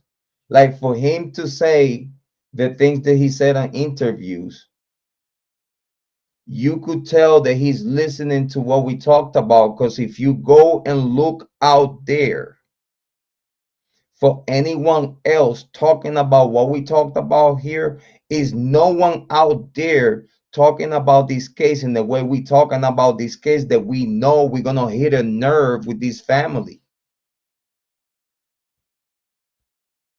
Is enough people that have watched our content that hate us, that we know for a fact, these people have even said it, that all our content is being sent to the Goncalves. So we could tell that we are the only ones that are talking about what we talked about. Is other people that say comparable things, is other people that believe that Bryan Kohberger is innocent, but not a lot of people is in the same page with us. But when you hear Steve Goncalves speaking on interviews, you could tell that he's speaking about Jrod on point, because it don't matter where you go in TikTok, it don't matter where you go anywhere in any platform, is no one talking about the Idaho 4 in the way that I'm talking about it, that I know it irks and it hit a nerve to Steve Goncalves. He cannot even act like I'm not even here. Again, if you don't believe me, do your homework. Go out, look at my content. Look at my content and how we talk about Steve Goncalves and family. And then you look out there on TikTok, even in YouTube, any other content creator that it could irk and hit a nerve bigger than me. Is not one content creator out there that dares to talk about what we talked about. Not on TikTok, not in YouTube. Is no one here that dares to poke the Goncalves. Is no one that dares to do that. That's the same people that look at us like then how he dared to even put in question of what the family of these victims are talking about. Well, because it doesn't make sense. Are they watching the same case that I'm watching? You could get the script that the state has given you, but when you listen to the case overall, how can the Goncalves or Steve Goncalves could think in the way he think and speak when he's out there in interviews? Like he must believe that it's a group of people that does believe him. I get that. But what about the rest of the world that looked at him like he a clown? What about us that we don't see Steve Goncalves with any kind of credibility at all whatsoever? It don't matter if you're a family member of a victim. If when you talking out here, you don't make no sense, and even what you're speaking out there doesn't match with what's really out there for us of the court documents, and especially when the inconsistencies about this case come along, you act like you don't see them, and then you blame me as Steve Goncalves. You blame me, blame our community, and blame other people like us that recognize that the case that you are talking about is not it.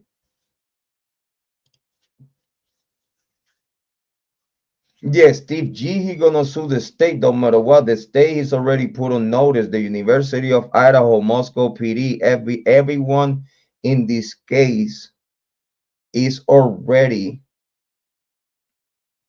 on notice of all family members suing. And I think this is, if you ask me, in my opinion, this is the way of payment. This is the way that they could clear a payment for acting that whatever did happen, it did not happen. And if you ask me, that's why the families, like, because they already know, like, it don't matter. Like, we already know it's not going to be no justice. Like, because if you ask me, in my opinion, the majority, if not all the family members know who did it. If you ask me, I know the group of people that Kara believed that did it. I know because Kara told me herself the group of people that she believed that did it. And it's the same group of people that I think. Me and Kara believe on the same group of people that did this. The rest of the family members, they guarantee 1,000% that did not occur. But Kara disagree with what the rest of the family members are talking about.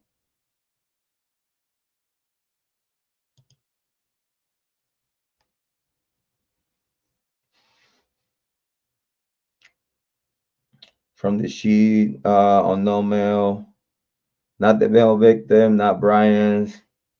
Coming from a mixed sample. Well, yeah, I know. And you know what? All this conversation about skin cells, DNA, blood, on the victim's nails. It was a rumor out there in the very beginning of this case that the fingernails of the victims were gone.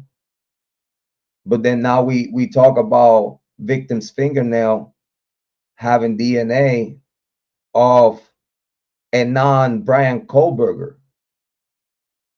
Because obviously they could not use the skin cells and that DNA that he was under the nails to frame Bryan Kohberger. So obviously, what you gonna say? Oh, the skin cells on the Maddie's nails were from Jake, her boyfriend. Oh, what you could what can you say? Oh, they could be having relation at some point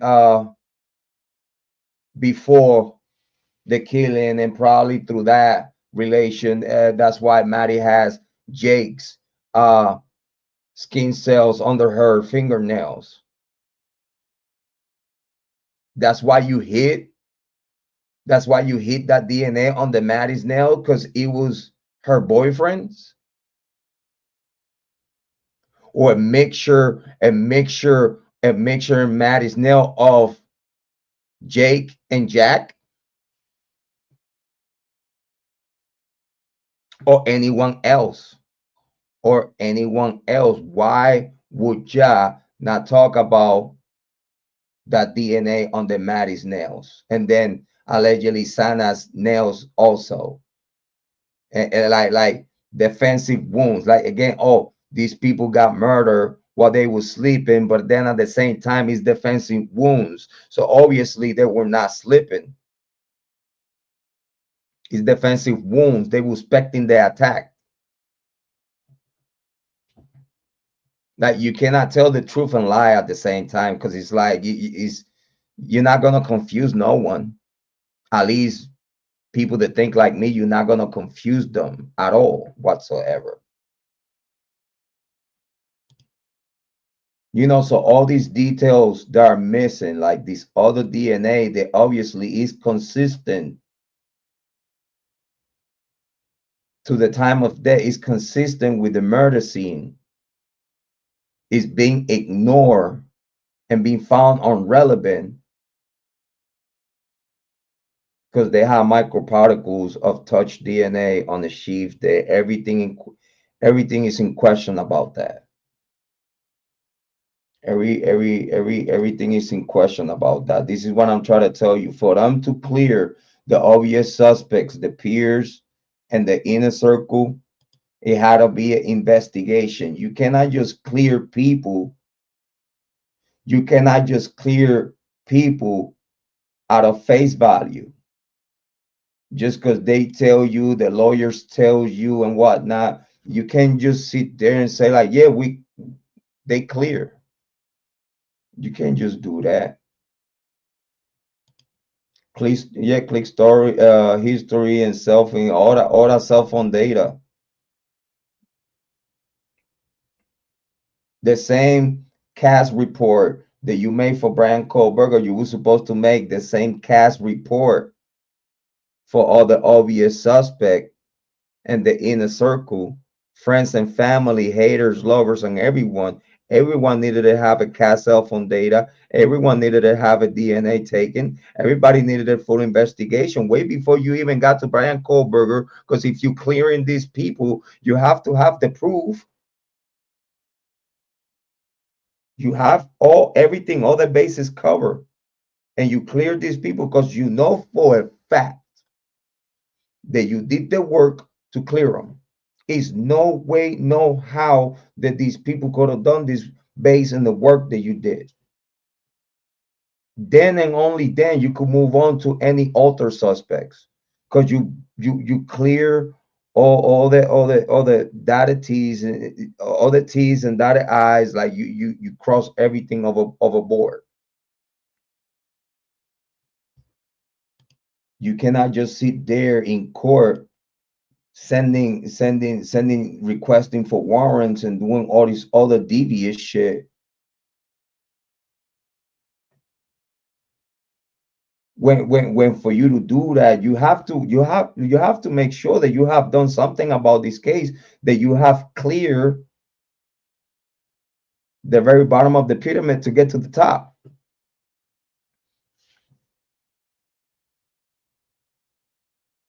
For a killing like this, these killers were close to the victims. You know that. That's off grip. That's off grip. 9 times out of 10, when something like this happen, is domestic, between boyfriend and girlfriends and stuff like that.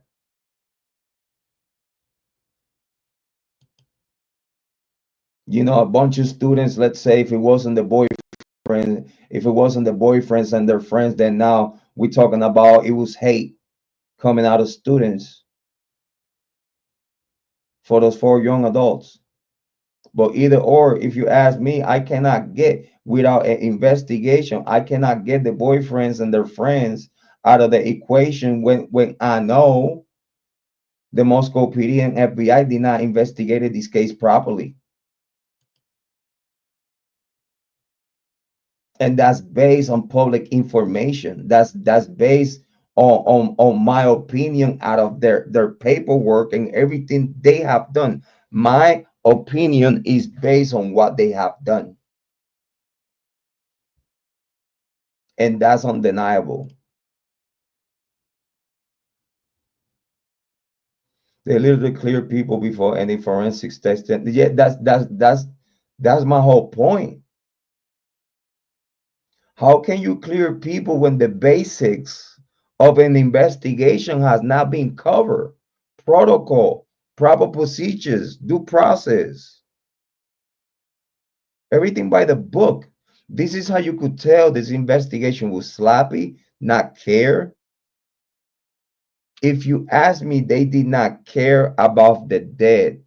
They did care about the living. Police officers and staff of the University of Idaho did not care. This is how I feel because what it looks like, because how they presented it. They did not care for the dead victims. They care for the living. They care for whoever did this that is alive. And that's the people they needed to protect. Based on, and again, based on how they work this case. It don't make no sense how they could put something like this together, ignoring the proper protocols and the proper investigation of this case. How can they even put together? Like, you have to be more than evil. You have to be gone, mentally gone, to even think that you could get away with this. You have to psyche yourself to do something like this, and because you have to be forced to do it. A normal person, a normal regular person, not just gonna sit there and say, yeah, because the university requested me to look away from the students, I'm gonna do that. What are you talking about? So then you have the heart to look away from the real killers when it's no legit information that clears the students of the University of Idaho. Is no data, is no investigation, is nothing that we could rely upon. No facts for us to say we cannot even think about the students of the University of Idaho because they got cleared the right way. We can't even say that. We cannot sit here and say that, because in the way they say they handle this investigation to clear these youngins, it don't make no sense. It just don't. And it's not because of lack of smart. It's not because the lack of intelligence. It's just because it was slappy. It was put together out of timing. It's just everything that they did. If you sit there and you fall back and you look at it, it's like, how can you ignore the students of the University of Idaho? Who's the only person that he has big enough power, big enough influence to move assets within the politics and government, to put a group of key performers? And if they don't do this, it's going to be a lot of money rolling down the river. If they don't do that, like, it's going to be type of government failure, education system failure, University of Idaho failure, uh, the government mayor and everyone else is involved failure, prosecution failure. If this ever comes out to the light, it's bad for everyone in Moscow, Idaho, legally. It is bad and it's ugly. Is if this ever come out and the truth comes out, because again, we can expect nothing but the worst in the way this case is looking. We could expect only but the worst. We cannot expect no good outcome and be like, the victims are gonna get justice, because they're gonna start playing with Bryan Kohberger in court. It's gonna be looked at in a way that is just and is fair, and they're gonna see that all everything they call evidence against Bryan Kohberger, it was put together in an illegal way, misleading a whole bunch of people, lying and conniving their way to do what they did. If all that comes out, yeah, Bryan Kohberger might get justice, but then what happened right after that?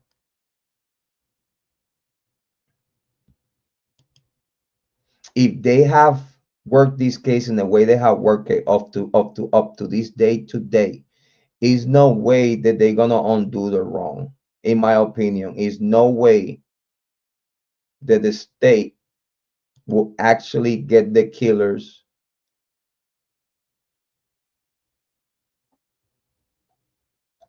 I don't think that, because if they do that, they're gonna expose everything they did to actually get to them.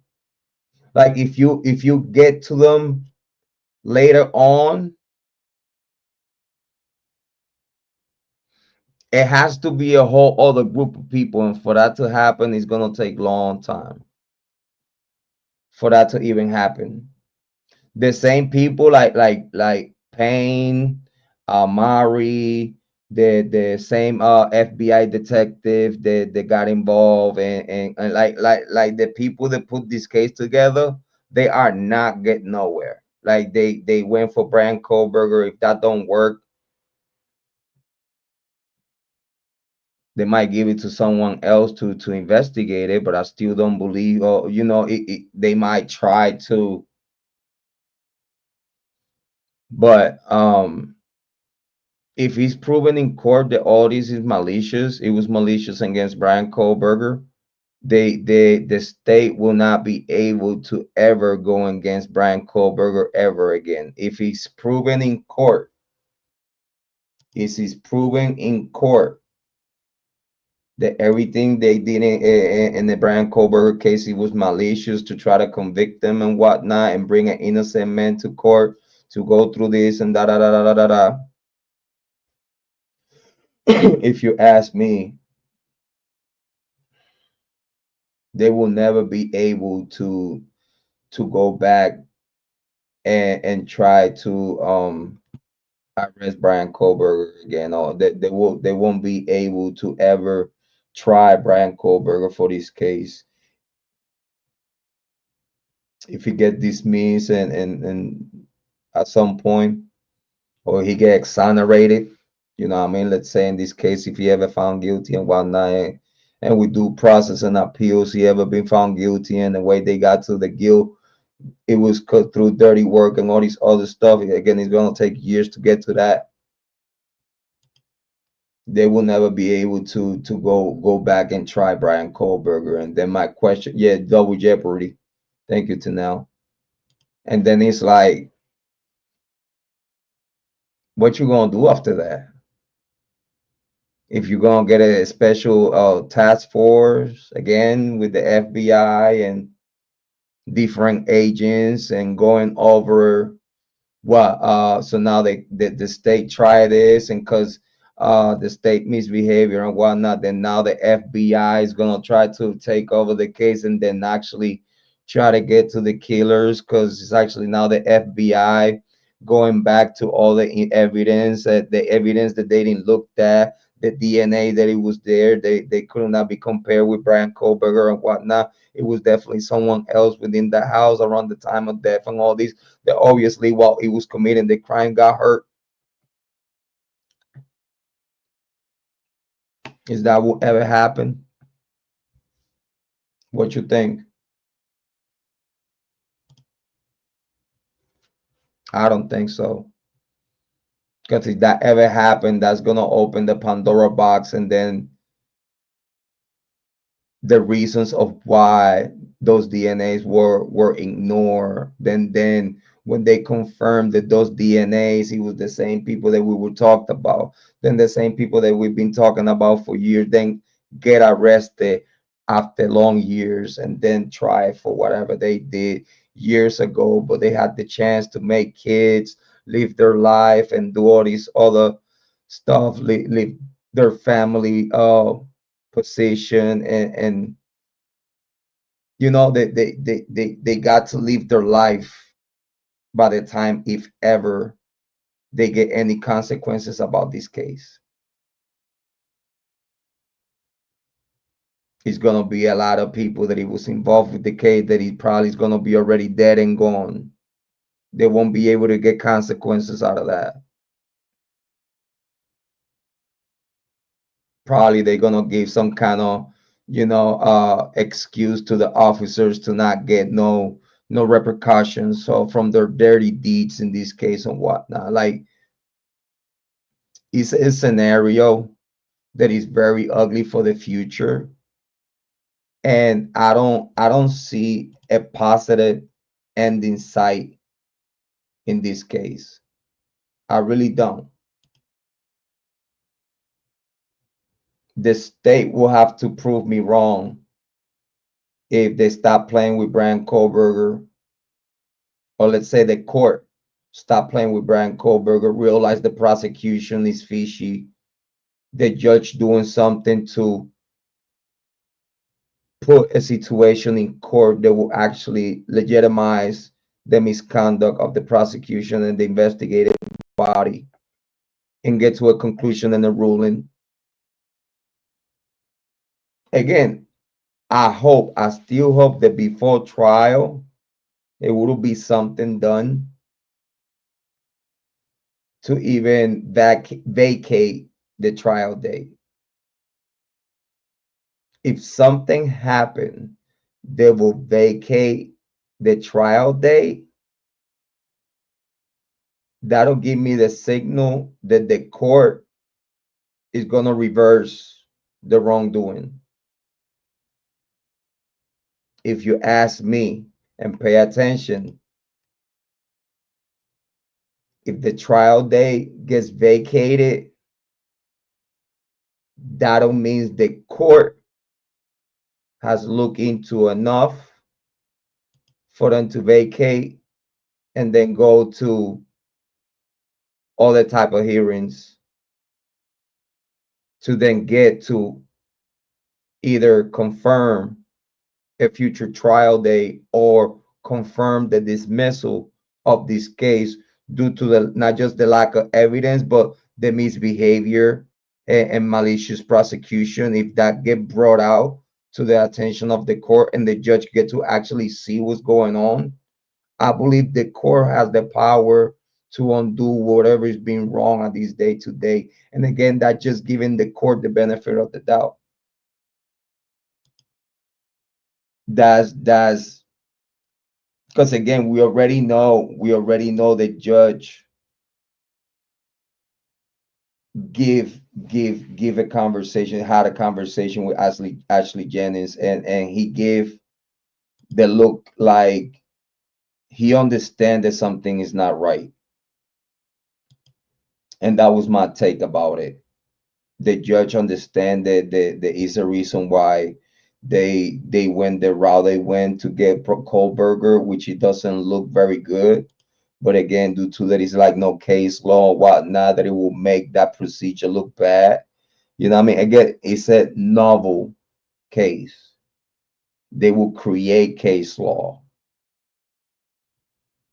That it could create case law if the judge allowed that process. If the judge allowed to see, like, again, we don't want to say that the Judge Hippler is not smart enough, because he a judge.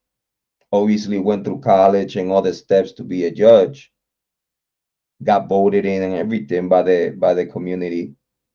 But at the same time, it's like, dude, how can you even speak in the way you speak and in the way you act about this case? It don't matter what you discomfort about it, even though you don't want to take care of this case or whatnot. You still have, as a judge, you need to do your job and use common sense and be just. You cannot just take all these bad rulings that you taking because you could hide everything on the gag order. Because you could hide for the time being how bad your rulings and your decisions are, just because it's a gag order, that us as the community not gonna be like raising hell, because obviously we don't see behind the curtain of the gag order. Because if we could see what they see right now, I bet you everything that is gonna be a lot of content creators changing their mind about Kohberger's guilt. I'm gonna tell you that right now. If those guilters get to see what's under seal,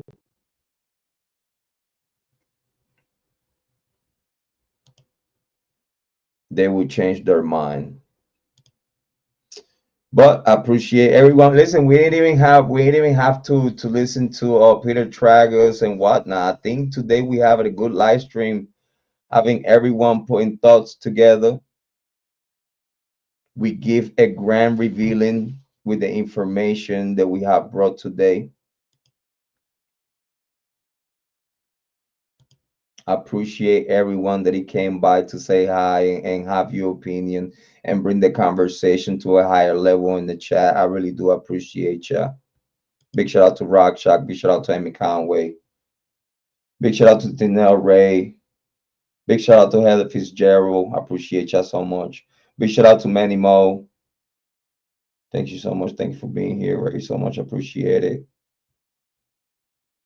We really appreciate you though. Being here. My Rastafari, Joanne, and many, many others. Thank you so much. Kathleen was here for a minute. James Moen, thank you so much. Very appreciate it. But I think we have covered a lot though. Even though Heather Fitzgerald, she didn't want her to come up because what I mean, she's too good for the show. Even though Heather Fitzgerald said that she's too good for the show, that her first exclusive ever, she gonna give it to Dinky. Big shout out to Dinky. I don't even know who Dinky is, but whoever Dinky is, big shout outs to you. Um, I guess she wanna give her exclusive and her takes, first time ever live with that guy Dinky. Big shout out to both for y'all. We have mad love and respect for y'all. Thank you for coming and say hi. But yeah, I don't know whoever she says Dinky though. I don't remember though. But yeah, big love and mad love and shout outs to Heather Fitzgerald and whoever that Dinky might be. Big shout outs to y'all. Hopefully it be a great show whenever that is. But again, I only invite people once. So yeah, I only invite people once, and depends how they come back with it. Then I decide if I ever want to have them on my show or not. But yeah, big shout out to Heather Fitzgerald. Unfortunately, she probably never be on our show, on our panel. That sucks for her. I mean, she got a good channel. She's in a lot of chat rooms. She don't need us. She don't need us. You know what I'm saying? She don't need to honor us with her press and we peasants and shit. He's just fuck Jrod. What are you talking about? What I mean? I'm going over there with Dinky. The name, fucking name. I'm going over there with Dinky and the Brain. Yeah, I'm going over there. I don't even know who that guy is. I really don't. Big shout outs to him though, whoever he is. But yeah, yeah, I'm going with Dinky though. Fuck Jrod. What you talking about? You know what I mean? Big shout out to Heather Fitzgerald though. Big shout outs to her though. Big shout out to Rock Chat. See you next time. Thank you so much. Very appreciate it. But yeah, big shout out to everyone that came by. You know what I'm saying? Big shout out to many more. Thank you so much. Thank you for coming by. Very appreciate it. Thank you so much. I mean that. Thank you for everyone coming by and say hi, have conversations in the chat about the case and keeping me in company while you let me work and cooking together with me in the chat. Thank you so much. Very, very, very, very, very, very, very, very, very appreciated. Caitlin still here. Matt, love and support and respect for Caitlin. Thank you so much. Tinel said Dinky. Yeah, I don't know who's Dinky though. I really don't. Nah. No, we love Heather though. We love Heather. No, we love Heather. I really don't know Dinky though. I really have no idea at all who's Dinky.